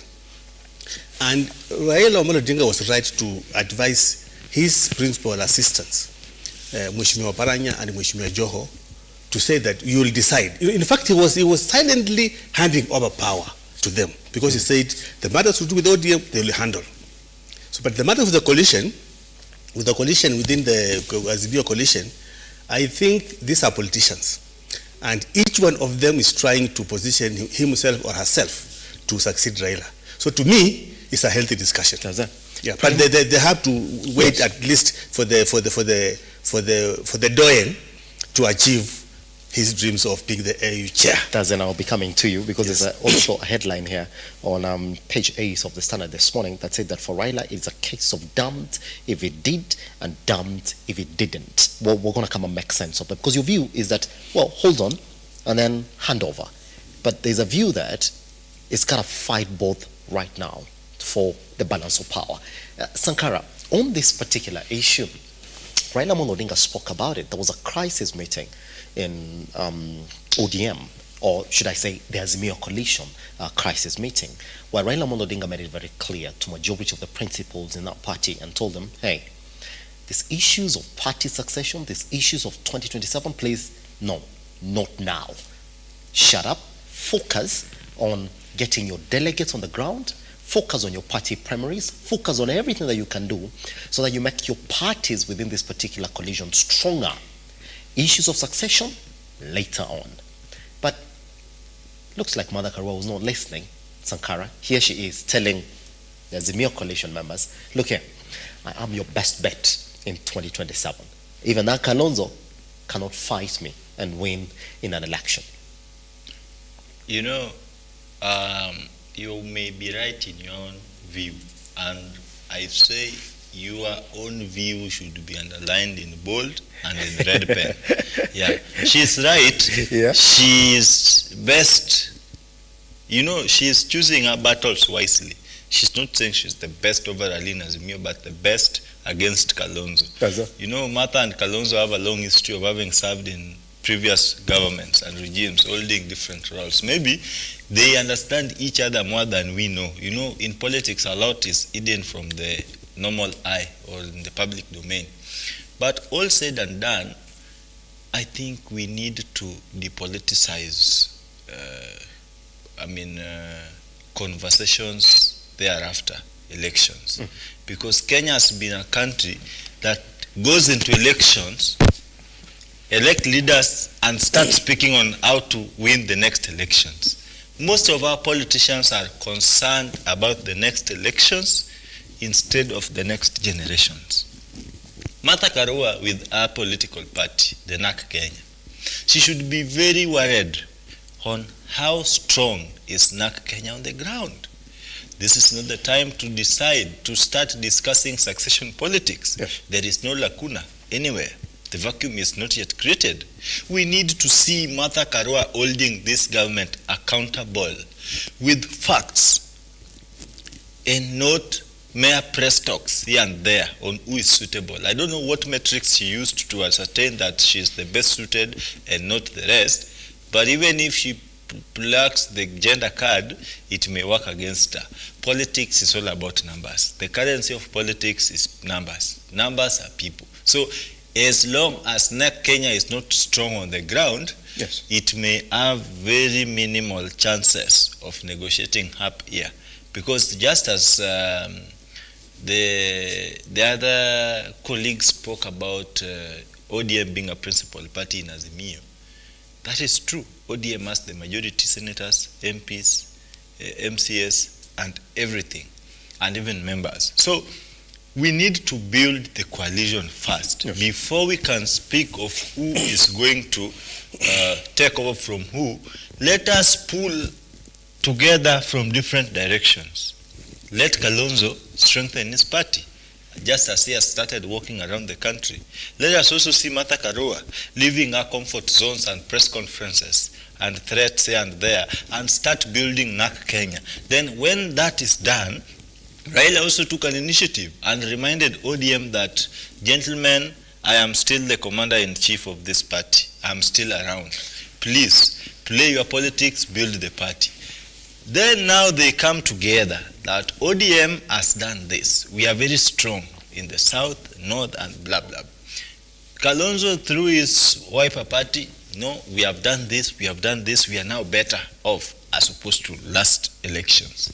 Martha Karua also with her best mentality, she comes in and disabuse the coalition that, you know what, I have done this so far in Mount Kenya where I come from and any other region, because political parties are not regional political vehicles. They are national political parties, yes, that must have national outlook. When it will go through the registration of a political party, it's a very rigorous activity that looks into very key nitty-gritties that if implemented fully, even post-registration, we would not be speaking of politics where some people personalize political parties. So once that is done, they can come and now start talking about who is going to take over from who. I don't think it is a mature conversation now, and this may be a setback and a strategy by the coalition opponents to weaken Azimio from within. Yes. Yes, it is weakening the coalition from within. Yes. Because Raila Odinga is the party leader of ODM. That's Raila Odinga is still the party leader of ODM today. Raila Odinga is the de facto leader of Azimio. Raila Odinga is not dead, is not sick, is not incapacitated. Raila Odinga is functionally upright. Where do we start imagining talks of who is going to take over from who? I have said it over and over, I will say it again, and if you never listen to me, remember I had said it, that you cannot inherit a woman whose husband is still alive. That's it. But in the event that you know there are likely chances that Raila Amolo Odinga is going to go. And there's a timeline for that, Sankara. Yeah. Well, Raila is going to go. And, you know, they say you read the signs. You read the signs to determine the timings. Let these people stop this razzmatazz and bravado politics of I am best fit. We as the electorates, we can see who is best fit to lead Azimio. By the way, for your information, from the matrix as a youth leader, none of the figures we've touched on is qualified to lead Azimio as of today. As a political youth mindset, I would not advise and encourage a Kalonzo Karua leadership. We can do better than that. This country's politics do not belong to Kalonzo and Karua. I cannot sit here as a youth leader and start giving weight to Kalonzo's leadership or Karua's leadership. In fact, if anything, I will campaign against the two figures. We need fresh minds. We need fresh blood. I am not fighting senior citizens. Even my parents are senior citizens. But what I'm saying, learn to leave the stage. Kalonzo has become a deputy president. Martha Karua has been a very powerful constitutional minister and everything. What else do they want? She has been a presidential, deputy running mate, Kalonzo the same. It is time for Sankara and any other Kamau to come up with the rotate and say it is our time, we are going to move forward. We are not going to be here discussing on how Kalonzo is going to... My son will grow up and knowing that Kalonzo is the only capable leader who is going to lead this country. We are denouncing that as of now. We want fresh blood. And we have potential individuals within Wiper, ODM, and even the dysfunctional NAC Kenya who can lead as me. I like the way Sankara said that when somebody has his view, it should be underlined in bold. I want to ask you that question. Sankara, please, you can, because it's Shuka's time. Could you take 15 seconds? When you say they're not fit, that would be a view. But when you look at the way events are right now, that Martha Karua is rightly within that conversation. Kalonzo Musyoka is rightly within that conversation. Joho is rightly within that conversation. The likes of Oparanya rightly within that conversation. In fact, they've come out right to say, we are next in this. When you say the rest of them, they haven't spoken about it, Sankara. They have spoken, but then this is a democratic process. They will be, not everyone is going to appoint themselves. If it's appointive, then it is a collective. There will be a CBA that will be signed. And this CBA must be respected, unlike the Kenya Kwanza's health CBA that they don't respect. So if it is a CBA, these people will sit and agree. There will be something to inform the decision. But as of today, Simba, let me not lie to you. As a youth leader, I would not pretty much sit here and start supporting Kalonzo taking over from Azimio. Neither will I support Martha Karua taking over from Azimio. Not even weekly for Paranya. I mean, we can do better than that. I'll be coming back to you on that because there's a headline here for it. Here's the thing, Shiuka. Every other time we look at this politics, there's a headline here on the Standard that is talking about that for Raila. It's a case of damned if he did and damned if he didn't. But Raila Amolo Odinga has been viewed in the country as a man who champions for popular rights of citizens. And number two, he's the only one with the capability of pushing for an agenda to its entirety. Now, the people looking at Raila Amolo Odinga and saying, I mean, if he goes, he's running away from this due to the support that is now currently receiving from the Kenya Kwanza government on his position for the top AU Commission chair job. That's one. And number two, from within the party now, there are people saying, well, if he stays, we can't have him as the party leader now. That he's got to relinquish that particular position and give it somebody else, mentor somebody else. That in the event that Raila Amolo Odinga goes for the top AU job, the people will say it as, we told you, he's run away from us. Now it's only back to us. And there's a feeling that the government wants him out. Heavily at that, because it looks like a worthy competitor for any other person who's running for that job. And I should say for one, President Dr. William RUTO, PhD. Two, that if he stays, there's this feeling within his party that, hey, you've tried so much, that if he stays, that people can look beyond an Azimio coalition ticket for any other person other than Raila Amolo Odinga, but the feeling is that you should give it to somebody else now. What should he do? And is that why, rightly so now, the likes of Karua, even after being warned by Raila Amolo Odinga to stop speaking about succession politics within the party, they're coming into wear it. Is Raila between a rock and a hard place? Thank you so much, Mr. Simba. What is happening in ODM and in Azimio coalition in general, I want to give it to Raila Amolo Odinga that when it comes to reforms, yes, from the opposition bench, Raila's history in this country will be written in golden colors. He has got no equal in that perspective. Number two, what is happening in the Azimio coalition, jostling for who is going to inherit, is not really jostling for who is going to inherit Raila Amolo Odinga. These politicians, they know that there is this negotiated National Dialogue Committee report, yes, which gives the official leader of opposition packs and office and ABCD. Yeah. So if that report is going to be adopted in government, this Martha Karua and this Oparanya and the Jaws of this world are trying to raise the bargaining power to Raila so that he can say, now this one is becoming a threat, let me endorse him to be the opposition leader, because it comes with packs and all the privileges of an opposition leader. Number two, Raila's goose is not cooked, is not doomed, because politics is dynamic and progressive. I can tell you from here, I'm not a prophet, but you can mark my words, that if Raila goes to the AOU or not, Raila will be in the government 2027. Raila is a genius calculator politically. He has already made his calculations and he's already moved out of Azimio. Let me tell you, Raila is no longer in Azimio. He has already moved from Azimio, he's in the government. He's a government project to lead the African Union. Yes. Raila is a genius politically. Raila, in 2027, people will be shocked. Raila will be in the government. Sankara, we only have 2 minutes left this morning. Is the last sentiment that you're going to make on this one?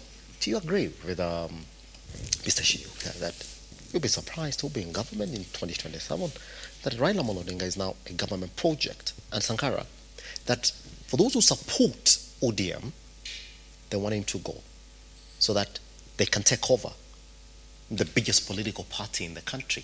One. Number two, that for the citizens of the country, it will be bittersweet that in the event that he gets that top AU Commission chair job, it will be some betrayal of sorts, because there's a feeling that Raila Amolo Odinga hasn't really given us somebody who's going to take up the mantle for him pushing reforms in the country, just like Shuka is saying, that there's nobody who can equal him. Sankara, 2 minutes, please. Mr. Bao. Let me tell you something. Mm-hmm. Time is the healer. There are people who don't believe that actually Raila is leaving. Yes. There are people who are telling Raila, don't go for that AU seat. Yes. Even UDA sympathizers from Homa Bay are in denial that, you know what, Baba, don't go. Because once Raila leaves, I have talked about the Raila mania and the Raila phobia. Yes. For the nearly 3 decades in this country, politics has been centered around Raila mania and Raila phobia. In Mount Kenya, it has been about Raila phobia. Yes. You only come up with some propaganda of he is a witch, he is blah, blah. Sankara, I'm sorry to cut you short. I'm going to give you time to continue with that one. We've got some bit of breaking news that we're going to release for you this morning, because right here from our newsroom, we have news that June Moi, the daughter of the late president, Daniel Arap Moi, is dead. The family has officially announced this morning, and I'm going to repeat that June Moi, the daughter of the late president, Daniel Arap Moi, is dead. The family has announced. We're going to keep on giving you updates on what caused that particular demise in our family. And you can actually get to follow those updates online at Lookuptv across all your social media platforms and also on our website at www.lookuptv.co.ke. The breaking news is that June Moi, the daughter of the late President Daniel Arap Moi, has passed this morning. Good. Sankara, you still have a minute to clear So, the Raila Mania, you only need to go in Mount Kenya and say, I hate Raila, ye ni mganga. They will vote for you. You go to Nyanza, you say, I'm going to help Baba fight over there. The battles have been won. Raila is now a statesman and is now an international figure. So, it's back to the people. Every man for himself, God for us all. There is no more name callings and handliftings. When Raila leaves, Raila will still be there, well, even in his absence, because mentorship is not about picking people and telling the general population that I have mentored so and so. Going to these streets, standing against oak-eyed GSU state-sanctioned brutality with bullets is not a walk in the park. People like Sheuka will not dare that because he has never fought for anything in this country. So that is mentorship enough to take the political balls as hot as they are. So Raila has mentored a lot of people. The choice lies in the mentees. Whether they feel satisfied with this mentorship or not, they can go for their fathers to mentor them. Raila did not sire all of them. But he has given them platform to execute what they feel they can do. Now, even a young man of my age can really deal with Kenya Kwanza sympathizers mercilessly because Baba taught us on how to be strong and never to be cowards. So when Raila leaves, it is an opportunity for people not to take over from him, but to adjust to meet its personality, to always put the country first, to say no when you mean no, and yes when you mean yes. Not to say yes when you mean no. Because at the end of the day, this country needs me more than Kenya Kwanza supporters need this government today. The government is just a passing shadow. It will come and go. But this country, these policies that Mr. Sheuka is supporting that is hurting the sons and daughters of this land will actually come to harm your own grandchildren. But again, all said and done, we shall forgive you when that time comes. And we shall say, forgive them. They never know what they were doing. I want to tell you this. I know you don't need to tell me. Yes, 5 seconds, Sheuka. We've got to step out. Yes. Sangara is referring to me as a coward. I'm not a coward. I stood against His Excellency, the former President Uhuru Kenyatta, when he betrayed the then Deputy President William RUTO from 2018. I was in the political trenches for 4 years until I made sure I was part of those people who delivered the Kenya Kwanza victory. I'm not. No.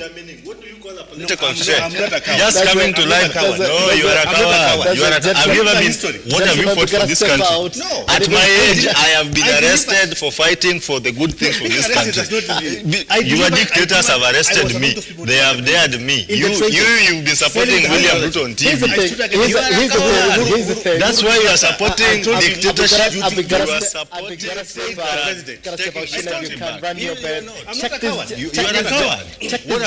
Check this gentleman all the way to Lookuptv across all your social media platforms. The hashtag is the Morning Drift. Sankara, Sheuka, always a pleasure to have you around. Guess what? We're talking about political issues that are taking center stage in the country. How this doctor strike ends, nobody has a clue. For us, we are going to keep count of it and report every step of the way in it.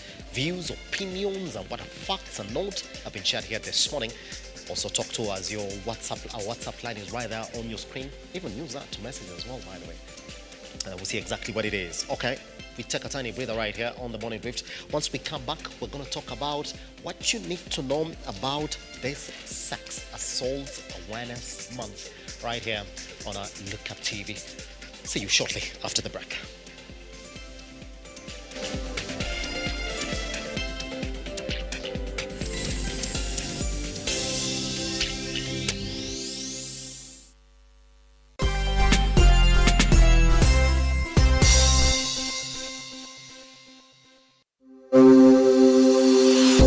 Open University of Kenya, which was chartered on the 3rd of August 2023, aims to revolutionize higher education by breaking down barriers such as cost, previous exam grades, and geographical location through online open learning at the comfort of your home, job, etc., thus ensuring accessibility to education for all members of the society. In a nutshell, Open University of Kenya leverages technology to deliver education. Open University has brought a new dawn in the Kenya education system, where learners are able to access education in a flexible, affordable, and all-inclusive. Intakes ongoing for May and September. For more information, call us on 0202000211 or 0202000212 or email us at info@ouk.ac.ke. Open University of Kenya, an innovative university for inclusive prosperity.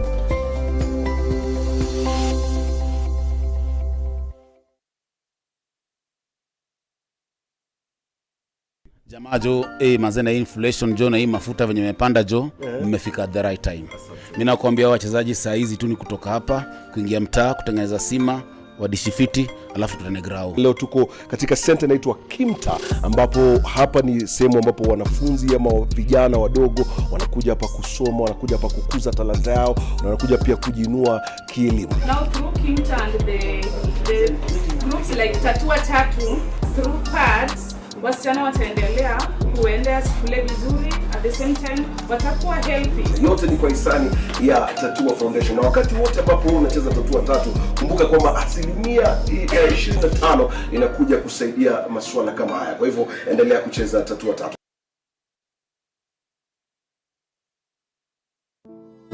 Save a Life is a non-profit organization that has taken the front line in transforming lives in the entire country.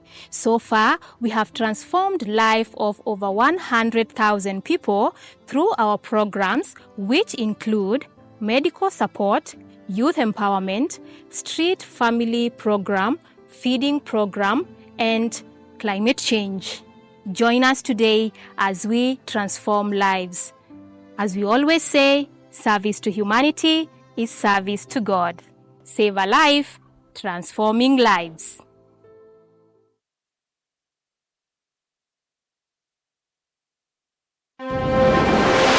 Come, let us show you place spot to build your dream home in Baraka Garden, situated just 5.4 kilometers from Blue Post Junction along the Thika Gatura Road. Place finest with secure gated community, maji na stima iko on site. Usitans na stories za title deeds ziko ready. Plus, flexible payment plans and financing options. Pay 30% and clear the rest in installments. Get in touch, twende site visit. For more information, contact 0794 333 222 or 0722 668 700 or visit our website www.mahasibuhousing.co.ke. Experience the beauty of Baraka Gardens today.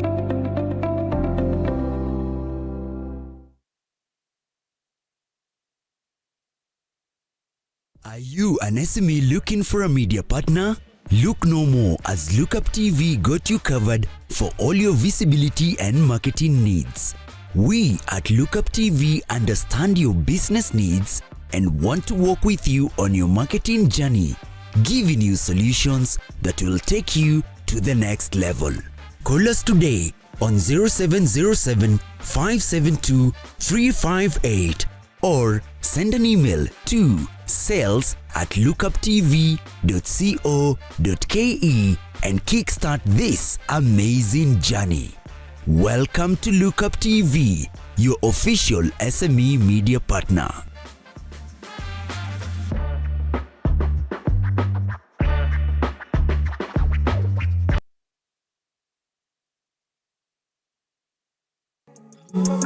Next on Hapa Kazi Tu.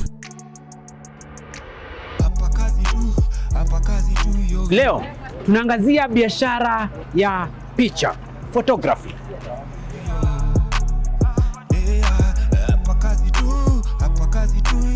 Ndio nishike kamera yangu ya kwanza, nilikuwa nimeenda studio kupigwa passport. ukiwa na passion utajua. Hii nataka tu kuwa na passion na patient sana sana, ujue kudeal na client. Unajua utakuletwa client, all the type of client. Basi vile tulikuwa tunasema ati utakuja studio jua una nguo. We got you. Ziko. Hapa kazi tu. Lazima like uanze studio na kila kitu. Kamera na unajua kupiga picha na unajua setting, you are good to go. Yeah. Hapa kazi tu, every Friday at 8 p.m.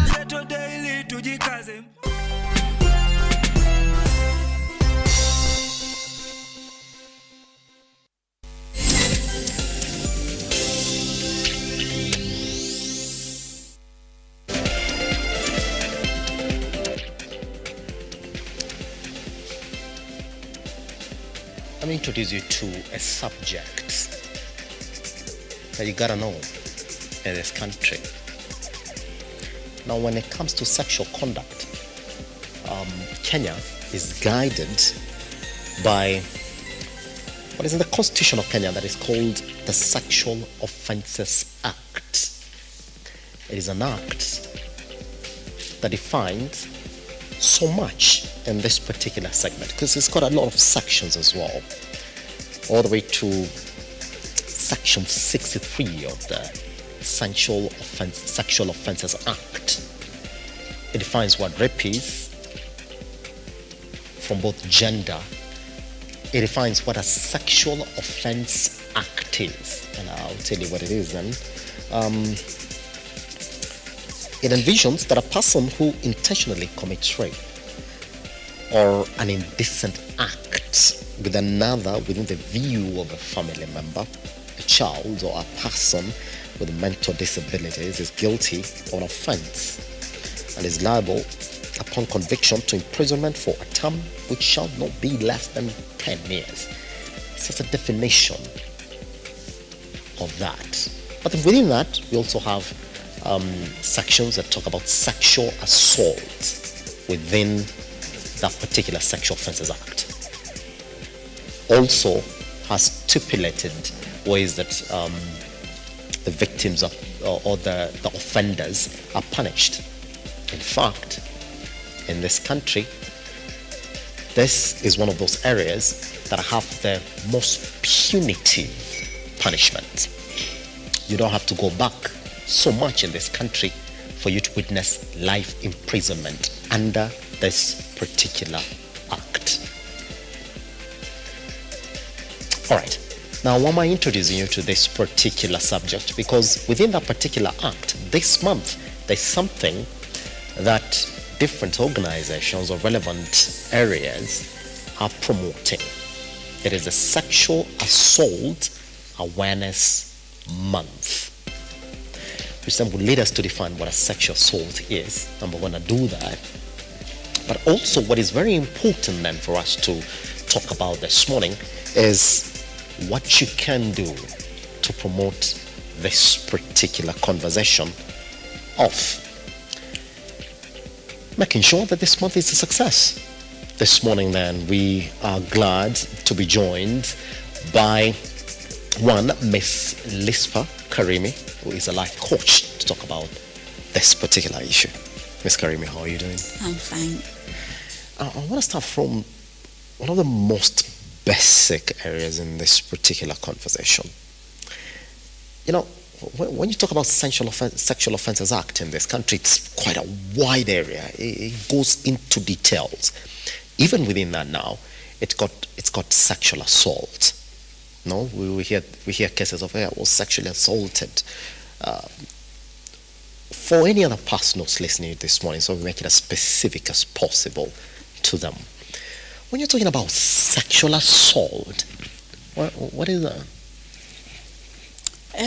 Sexual assault. Basically, it's when someone touches you in a manner that without your consent, there is how someone can talk to you in a sexual way without your consent. But basically, sexual assault is someone, I was looking at it and they were explaining how it is a penetration, but it doesn't have to be forceful penetration. Even like I've said, even when someone touches you in a way that you're not consented them to touching you. You know, these days people are very funny and weird. We have normalized sexual assault. You may be passing on the road and someone touches your... Yes. Yeah, your bum, yes. Yes, your Yeah. bum. I'm allowed to say Yes, your yes, bum. you can. Yes. Touches your bum, that is sexual assault because I've not consented them to touch me. Yes. I've not allowed them to touch me. It's sexual assault is basically when you say no, it's a no. You don't have to touch me. You don't have to use verbally sexual words towards me if I've not allowed you. Sexual assault is basically mentally and physically. Yes. Yeah. So in many ways you find that people do not know that they're sexually assaulting somebody just by them saying these things, and you are culpable to be charged under this particular act just by what you say. Yes. And you know what? You hear it. What you're saying, that we've normalized it. That even us who are hearing it really do not do so much about it. Does that show the majority of people essentially are not educated around this particular area of what sexual assault really means? It starts with the little things that you're talking about here this morning. Yeah. People are not educated about it, but the other thing which is very consistent in our country is people are ignorant.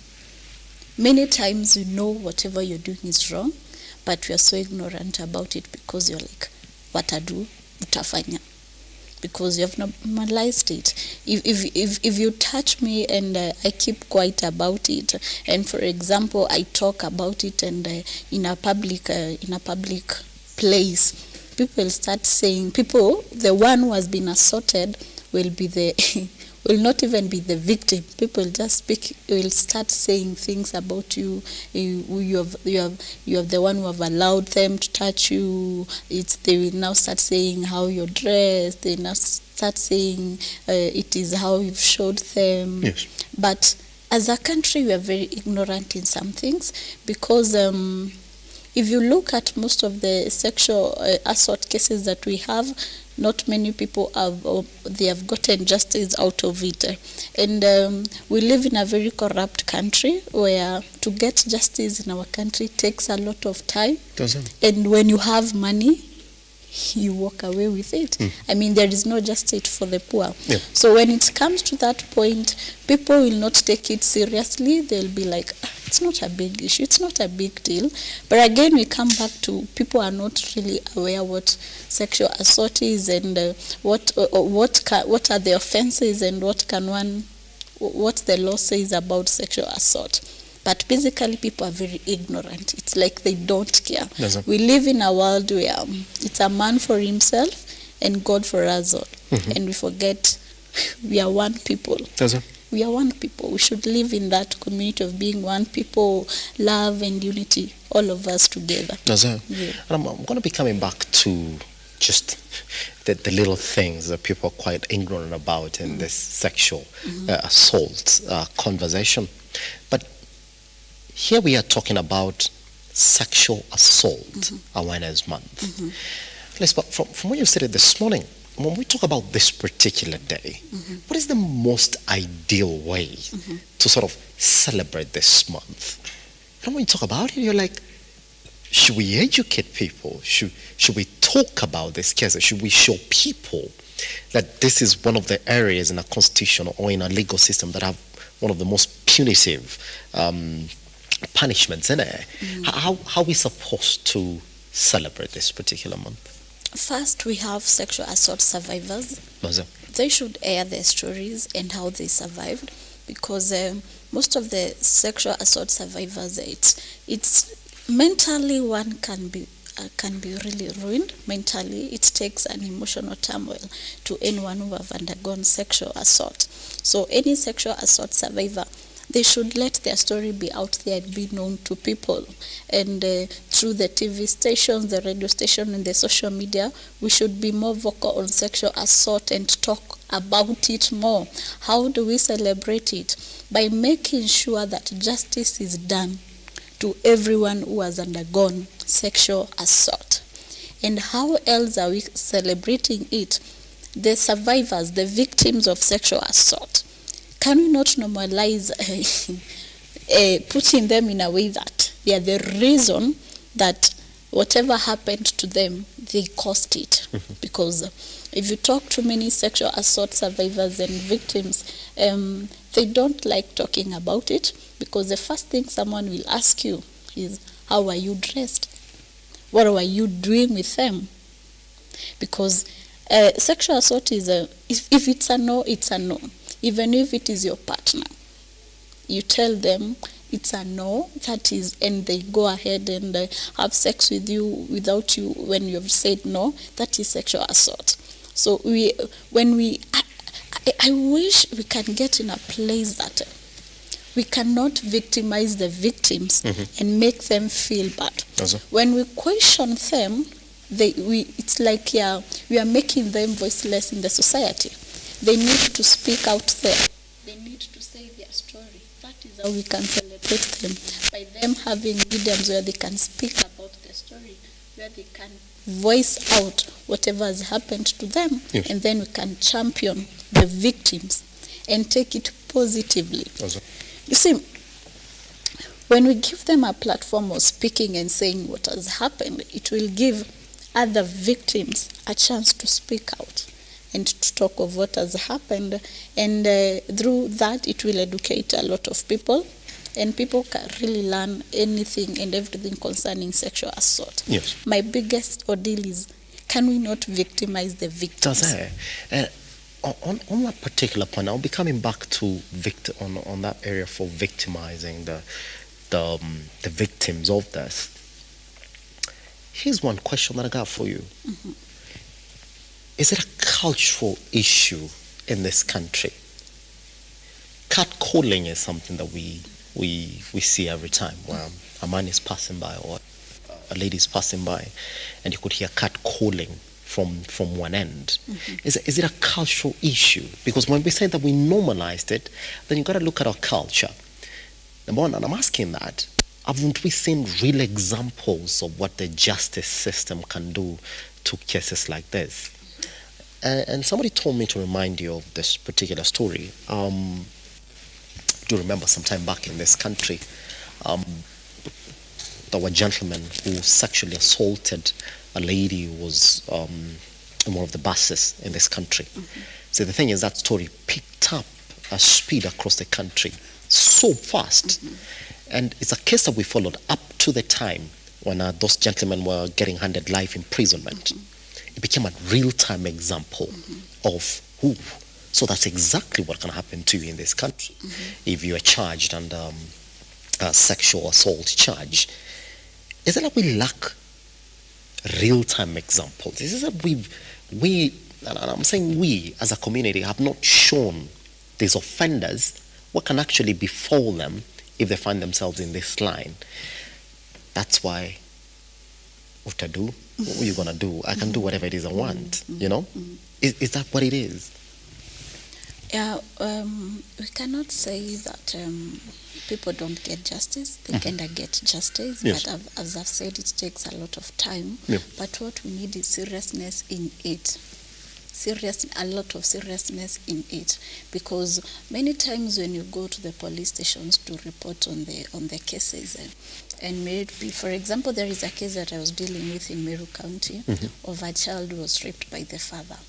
People, even at the police stations, the police will do away with the case and say, you go and solve your issues at home, don't bring it out here. Now, if that is how our system is, how can we work with it? But we need to have resilience. There is nothing that comes easily. We have to fight for it. We have to fight for these victims to get the justice. And we have to stand on our ground and say, this is it, we are going for it. we are going for it. We are not going to, because many times when you help the sexual assault victims, you become a threat to whoever and victimized them. It's not a safe ground for you to stay in. But what makes me happy is seeing whoever went assaulted that girl, that boy, has been imprisoned. But justice works. But what I'll say during this sexual assault awareness month is that can the media and the create more awareness on it? As you've said, the case that you followed it up until how they were impressed on and everything. We need more cases on that, so that people can, what you see is what you consume. So when people see a lot of sexual assault cases, victims, and how justice has been given to people, the sexual assault survivors, it creates more awareness and people get to know, so this thing is this serious. Yes. So if someone does this, it will be very serious. And can we have accountable citizens? We need accountability. And we need to do away with ignorance. It's a good thing that you're touching on the role that the media can actually get to play in this particular conversation. I want to bring you up to an event that was heavily spoken about in the media, that we as the media created an agenda, because the number of stories on femicide that were covered within that particular month. I was looking at that particular research. There were a lot of stories. And those are the stories that got to the media. So that it's worse that you guys have just picked as a couple of examples of femicide issues, and you've picked them as stories, but in reality, the ones that you don't get to see are so many than this that you're covering. But what happened within that particular month is there was just a lot of conversations in the media and in the country about these femicide cases. Is that what we need to see in the media space in the country?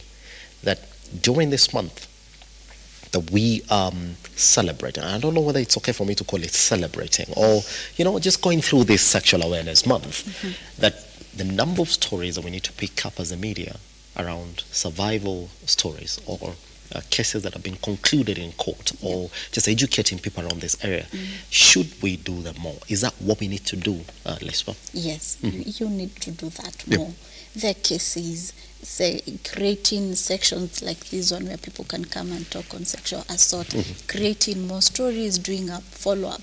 It will really create a lot of attention to it. You see, on the femicide stories, the media took it up so positively, and from that onwards, so if anyone would think of doing the femicide thing, they will not do it.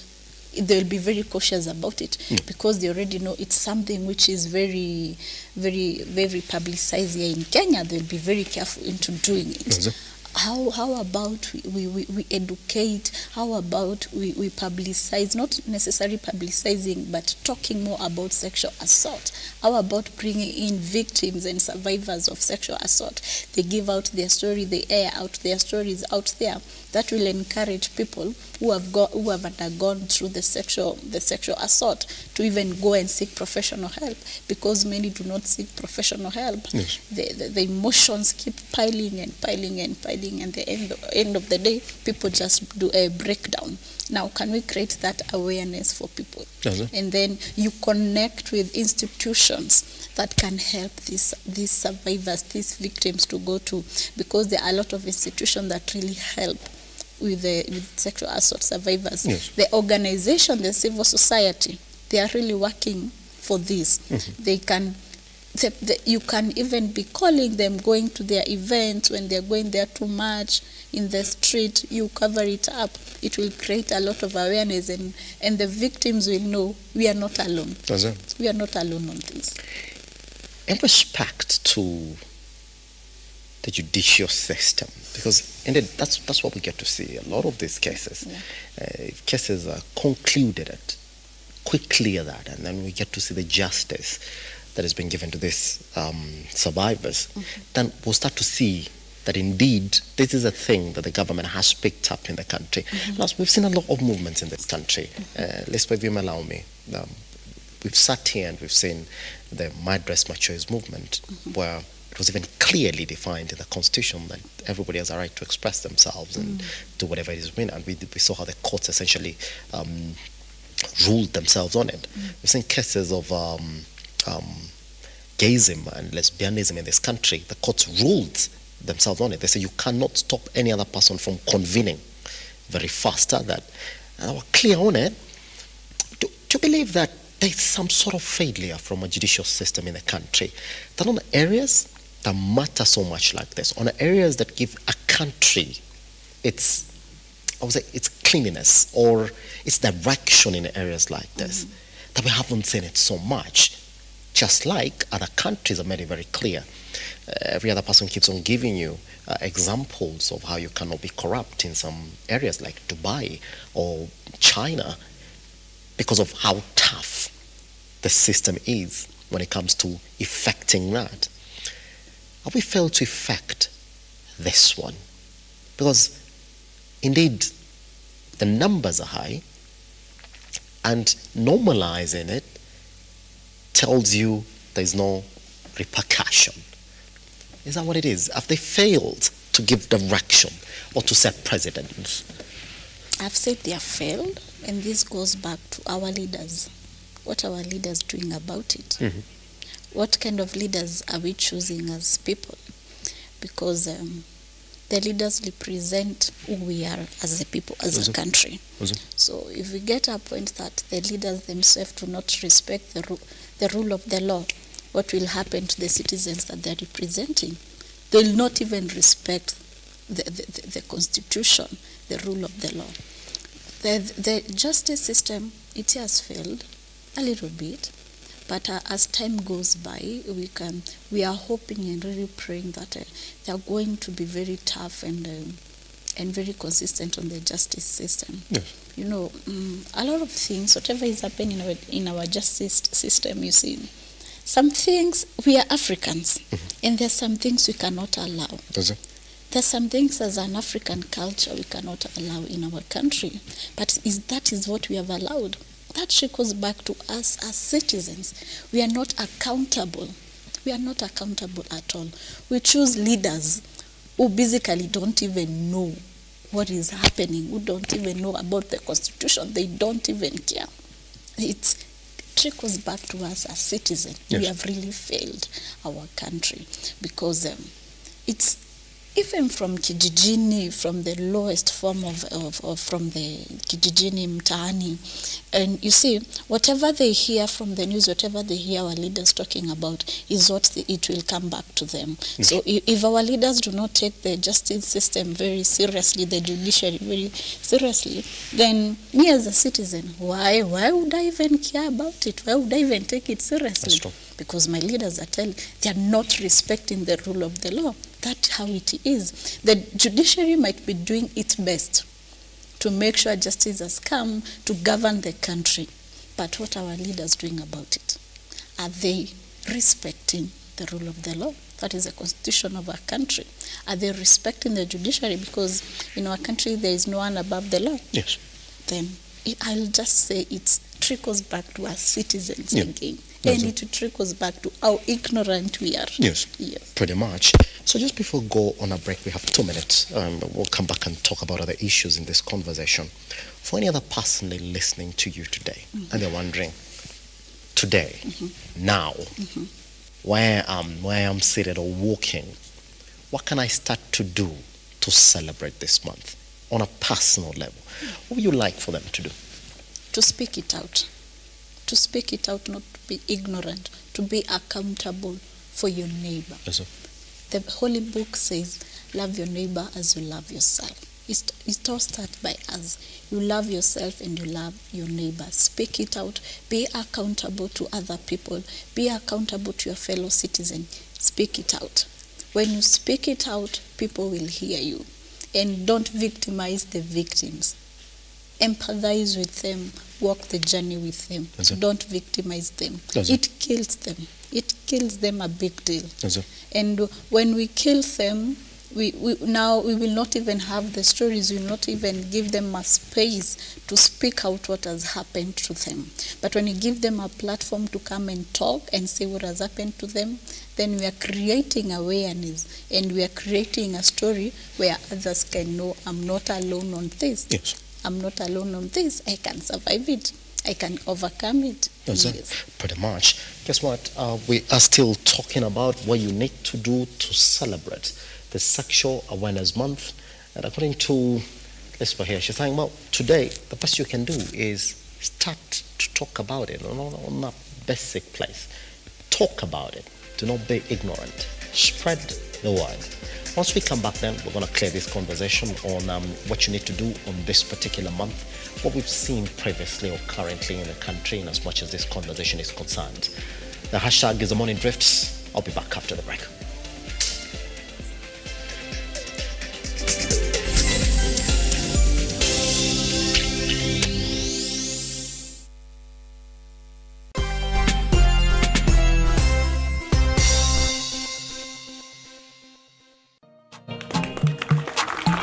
Once again ni kwa hisani ya Tatua Tatu, na kwa hisani yako wewe kucheza Tatua Tatu, kila wakati ambapo unacheza kuna asilimia fulani ambayo inakuja kusaidia. Siku ya leo kuna shule ya Dr. Agre ambao watakuwa wanapata modern kitchen. Hebu kama ucheki mambo makubwa jamani. Hii hapa ni store. Vyakula vikija vinatulia hapa sasa ndio mambo yanafanyika sasa. Tayari unasikia something nice inaiva.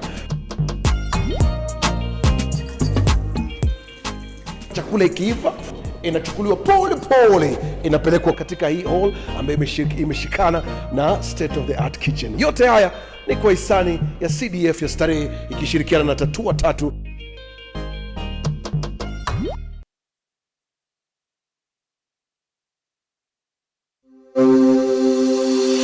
Open University of Kenya, which was chartered on the 3rd of August 2023, aims to revolutionize higher education by breaking down barriers such as cost, previous exam grades, and geographical location through online open learning at the comfort of your home, job, etc., thus ensuring accessibility to education for all members of the society. In a nutshell, Open University of Kenya leverages technology to deliver education. Open University has brought a new dawn in the Kenya education system, where learners are able to access education in a flexible, affordable, and all-inclusive. Intakes ongoing for May and September. For more information, call us on 0202000211 or 0202000212 or email us at info@ouk.ac.ke. Open University of Kenya, an innovative university for inclusive prosperity.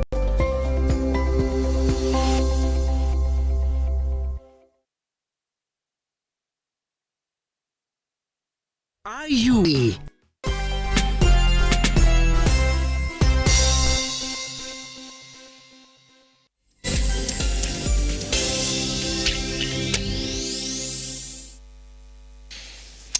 All right. At Lookuptv across all your social media platforms, let's chart the last part of our conversation this morning on this Sexual Awareness Month. Now, questions that we normally find that are quite interesting, and if you're ignorant about it, then you will not essentially know what to say or do about it. I want to ask you this question. We might be talking to victims of this particular topic here today. And someone will ask you, if I need help, who do I walk to today? Okay. First of all, for example, Nairobi Women's Hospital, yes, they do offer services for victims, for people who have undergone sexual assault cases. Yes. When you go there, it's free of charge. You go, you see a counselor, you will get a doctor. Public hospitals, they do offer those counseling sessions, because the first thing that you need is someone to speak to, someone to talk to. You need professional help, because basically that emotionally it becomes a turmoil for you. It becomes something very hard for you. So first thing that I'll tell someone, go seek professional help, see a doctor, and as much as possible, we are talking about our justice system. Go and report it to the police station, because from there you get guidance from it. And when you go to a hospital after the event, after what has happened, they give you the way what you will do afterwards, after you've seen the doctor, after the specimen has been taken, after the sample has been taken. Then they go and take you to a counselor, they go and take you to see a therapist, to take you through the sessions until mentally until mentally you're stable enough. Seek medical help. And then there are several organizations that are really championing for the sexual assault and for the rape cases. Go to them, speak to them. We have human rights defenders, we have the Amnesty International, we have FIDA. There are many organizations, civil society, who are really championing for it. They will be of help. But first, seek medical help, because through the sexual assault comes with a lot of things. If you don't report it, if you don't go to see a doctor, you might get diseases through that. A lot of things might happen to you. So I always advise someone, the first thing when someone tells me that, have you gone to the hospital? That should be the first thing that you do. Go to the hospital, get treatment. Through that, you'll get a counselor. Seek professional help. It does help, because if you're not mentally stable, then your life is a mess. Does it? Do you feel like we have enough of these institutions in the country, in a country whose culture is normalized this vice? Do we have enough institutions that are fighting for the victims of this vice? We have institutions. We have enough institutions. Yes. The thing is, not everyone knows about them. Not them. So the institutions need to be more vocal, more to be out there, especially in the mashinani, in the vijijini, for the people to talk to them. They need to be seen more, because many victims, when they are assaulted, they just keep quiet about it, because they don't know where to run to. But when we are more vocal and we are out there speaking about it and telling the victims to come to us and speak to us, then they will know, at least I know somewhere I can run to, at least I know a safe space for me. Like in Meru, we have a rescue center, we have some safe organizations where people can really go. But again, as a sexual victim, survivor or a victim, you don't go trusting anyone at that moment, at that point, because many of the times, whoever has assaulted that person, it's someone they trust. So it's something deep, but there are institutions which are there, and the institutions are enough. But more institutions and more people have to come up to create that safe space for people to come to. Does that? So an example again, that before we get into the tough cases and to handle, an example of educating the society. Let's start. That we gotta start educating people around this particular area. Is there a lost cause already? If indeed that's our culture, the thing that has been normalized. From what point are you gonna start educating them to make it easier for you to have a bigger impact within a short period? Yes. Yes. Yeah, I've started doing that. Yes. You can do it through the social medias. They are really helpful. Having meetings with women, with boys, because even men are assaulted. Which is what I was going to get into next. Men are assaulted also. You create awareness meetings, educative meetings to go and talk to people about it. One thing with Kenyans is that the moment you create awareness about something and the moment you educate about them and now remove the ignorance in them, they learn. They learn and run with it. So they become accountable with it. So as a civil society organizations and I as LISPA, we need to start educating people and creating awareness on sexual assault and saying, no, it's not okay. For it to be effective, what does it start from? this societal education, what does it need to start from? It start from us. It start from I, Karemi. It start from you, Simba. It start from anyone. We can start talking about it in our churches. They speak about it. What, from the family setup, because family is the smallest unit of a community, of a society. We start talking and having conversations from there. From the family to the churches, to the social medias, to having meetings. When you have meetings in the Kijijini or everywhere that you have meetings, talk to it, speak about it from there. Yeah, yes. Pretty much. Let's talk about the complex issues in this as well. And I want to go into families as well. I mean, it's quite direct, and I'll read for you what it is now, because this is where it talks about what sexual assault could be. That any person who commits an indecent act with another within the view of a family member, any other person who saw that has been sexually assaulted. I mean, it gets that simple. It's and complex. That within a family setup, this is where majority of the kids are sexually offended. And if we're going to talk about a culture that is, I want to use that word, that is woke or aware of this particular issue, so we're going to target the kids as well. We're going to educate them on this particular area of what a sexual offense is. Because part of normalizing means that even that part of culture means that even the young people have already been, assimilated in that culture of normalizing things. Should we introduce this into our education system, if indeed it's going to be a success for us? Yes, we should. In our education system, it should be introduced. Just when a baby is growing up from the grade 1, grade 2, as they grow up, they should grow up knowing that if you touch me, that is wrong. I've seen there is a video which was going around, the teacher teaching the student, these are my private parts, no one should touch them. When we have such cases in the education system, in schools, and even parents talking about it, then it will be very easy for that child to know, when you touch, there are some parts of my body, when you touch them, it is wrong. And then now, can parents be accountable for their children? Because this day people don't have time for their kids.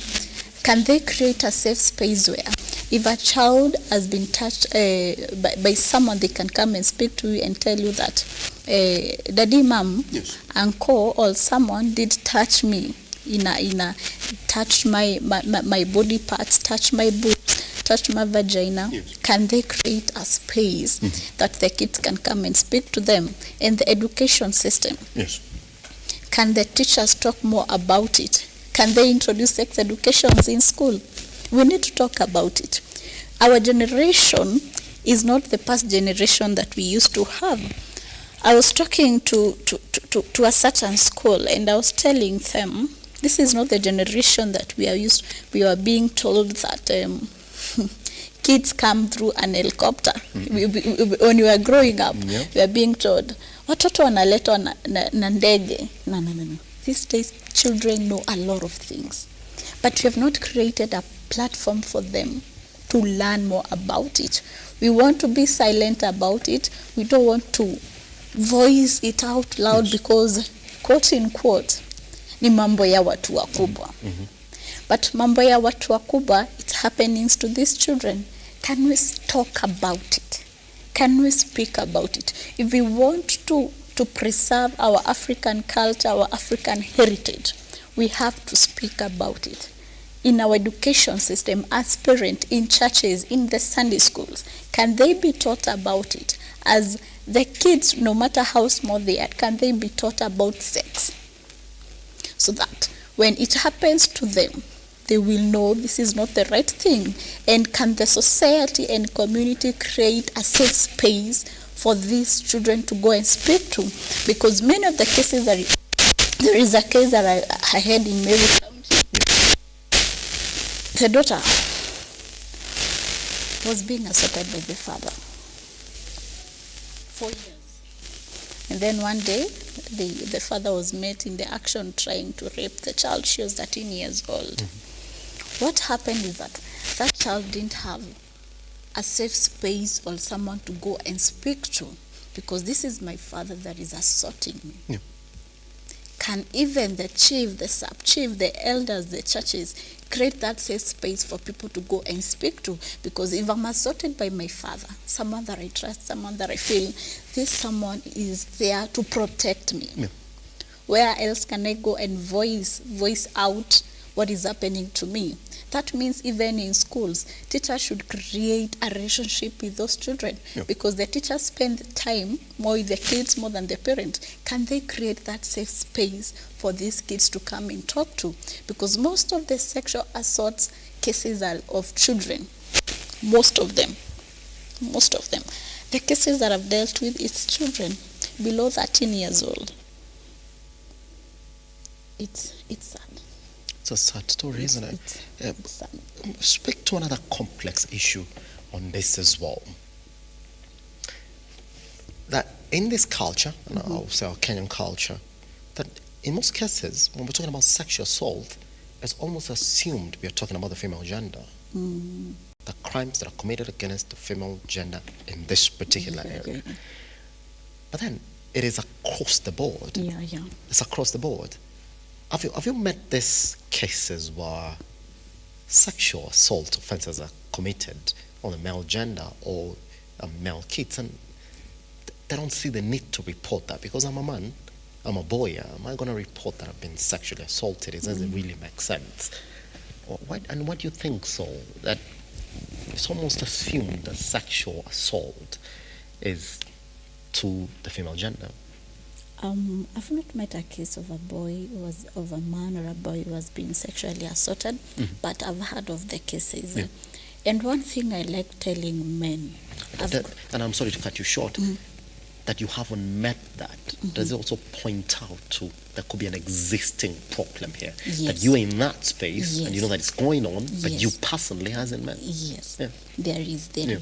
Because as I was saying, men, they should learn how to speak it out.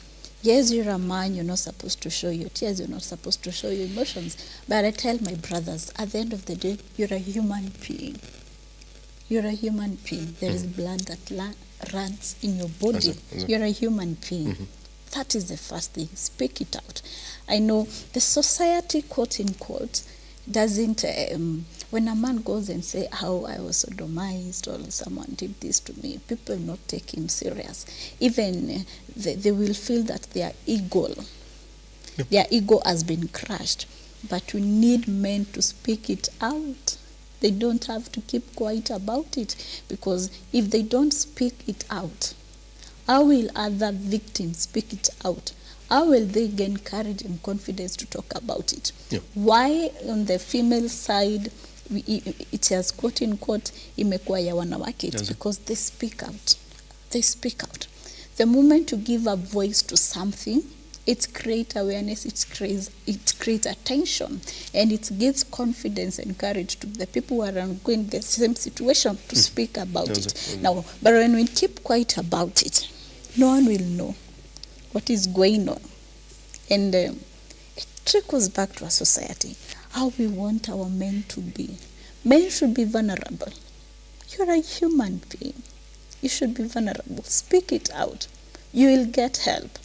And let me tell you, Simba, the moment we get the victims and the survivors of them on the boys, on men, and then it is voiced out, many cases will come out and will save our generation. But now when we keep quiet about it, we cannot save a generation about it. We cannot save our generation on it. But we need men to speak. We need men to voice it out. Especially now in our society, in our country, that we have, quote unquote, overpowered the girl child and forgotten about the boy child. Is that where the problem is? That they don't feel, at this moment they feel like we don't have a voice in our country. Isn't it? Yeah. We don't have a voice, like, quote unquote, tumesaulika. Everyone is so much into empowering the girl child, and then we have forgotten the boy child. That one can affect. And I like how the second lady of our country, Rigathi Gachagua, is very passionate on the boy child. Because it's also start from there. Giving them a space to feel that they are men, to feel that someone is concerned about me. Then they will speak out. They will voice out whatever is happening to them. Now, but when we shut them, we don't give them a voice. We will not speak it out. That's true. But I've heard of cases of where men have been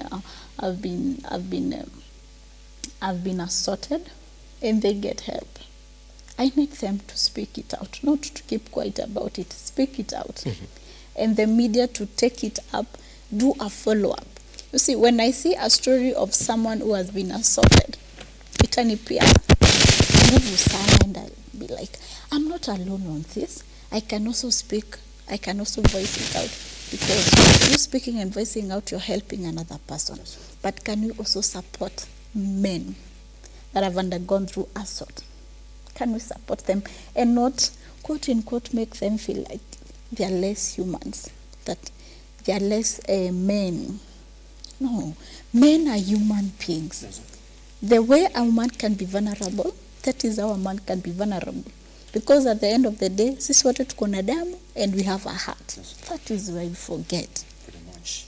I mean, as one who's been in a space, what gives you hope that with the right steps that you've seen that there can be light at the end of the tunnel, on a personal level, what gives you hope that this particular culture to be normalized in this country might at one time then come to an end? It's how people are taking it up. Again, I'll come back to the system. On a personal level, the case that I was telling you about a 13-year-old girl being raped by the father, it's the community that took up the action on the father, walimchapa. And they even took him to the police station as a community. The chief of there, the sub-chief was there. They took it as like it's their problem. What gives me hope is seeing that the people, the society are woke, that they are seeing this is not their problem alone. And the fact that I know this can happen to my child, this can happen to someone that I know, that gives me hope. The other thing that gives me hope is that I've worked in one case in Meru, and justice has been served. That gives me hope as a personal level, because I know at the end of the day, we are not fighting to lose. We are not fighting to lose, and it's not a battle of losing. We have to do it for other people. We have to give people confidence and courage to take it up, because when we are gone, it doesn't have to end with us. Others must come and take it up, take the mantle and run with it. What gives me confidence is that people are really woke. People are really woke, and they speak about it. That incident of the people taking that man to the police station, I really felt good. And they're like, afungwe, asitoke akae huko. And I'm like, this is so nice. It gives me joy. Yes, and there is no way that man could get out of that cell until the case is done, because where will he run to? Nowhere. Because the society will not even accept him. They will not accept him back. Yes. The other issue that I want you to mention briefly then, as we come to the end of our conversation this morning, is you as a person, Lisba, what motivated you to get into this particular space? You have a personal story that is probably going to inspire somebody this morning as well to say, you know what, if it's going to be success in this particular area, then we got to join forces as well, just like Lisba is doing it. So we push, or we put our efforts together to realize something at the end of the day. Wow. It's a personal story. It's a personal journey. I was sexually assaulted back in 2019. I didn't speak it out. I didn't voice out, because I felt like if I speak about it, who is going to listen to me? As I've told you, the first question, I remember the first time that I told someone, I spoke about it this year, And the first thing someone asked me, ulikuwa umevaa nini? And I'm like, okay. So my dressing gives person an authority to do whatever they did to me. But again, aside from that, growing up, I saw my mother fighting for the less fortunate in our community. She really went to an extreme level of helping people. And during the 2020 COVID period time, there were a lot of teenage pregnancies in our county, in Meru County, and we went around speaking to the girls, giving out sanitary pads, and in between the events and interacting with people, now I came to know of people are being assaulted, children are being assaulted, women are being assaulted, and it really got so deep into me, and I said, I will do whatever it makes, even if it is helping one person. I will have impacted that someone's life. I will have changed that someone's life. It's not about me, it's about helping people. It's about creating an impact and helping a generation, of course with God's help. But it comes from a personal story, something that it's hard to talk about it. But again, it's how I have interacted with people during the COVID time, and I saw this is something very deep-rooted in our country, especially in our county, because most of the teenage pregnancies, it was out of someone being assaulted, and now they keep quiet about it because it has been done by a family member, so they don't speak to you, so they come and tell you, nikwambia ukweli, this and this is what happened. It is a 13-year-old child, 12, 15, and you're like, my goodness, what is really happening? It's so sad. So that is what pushed me into doing it. I've been doing it underground. Not want to publicize about it because, again, for security reasons. Because as I've told you, many of the people who really fight for these sexual assault victims, their life is also in danger because many of the cases, there is a case that I handled in Meru of someone who was assaulted by the CEO of the company. Now, going against someone with such kind of money and authority, man, your life is at risk.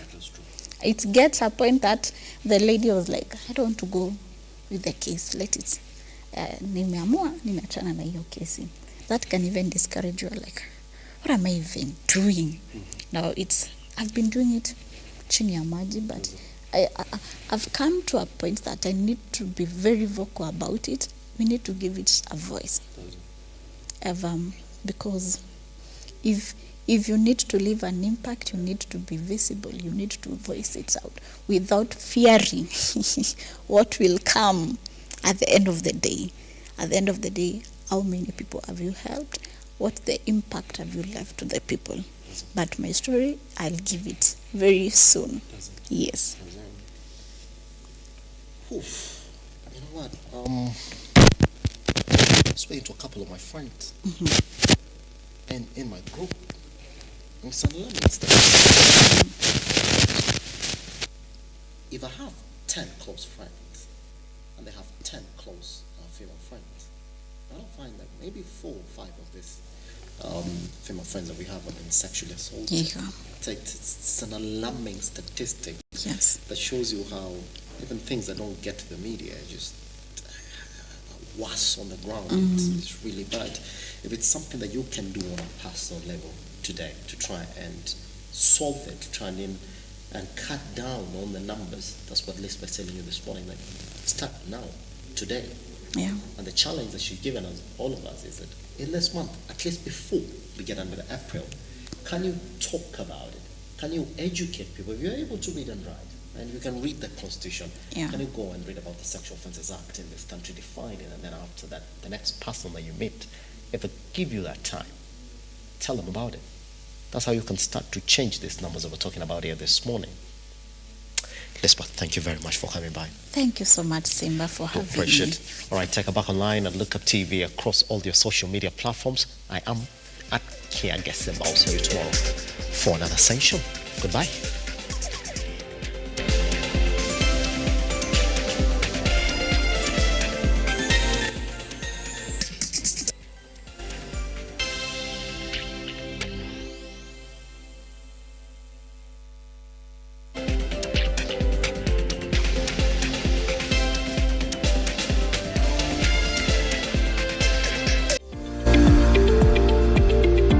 We value your feedback.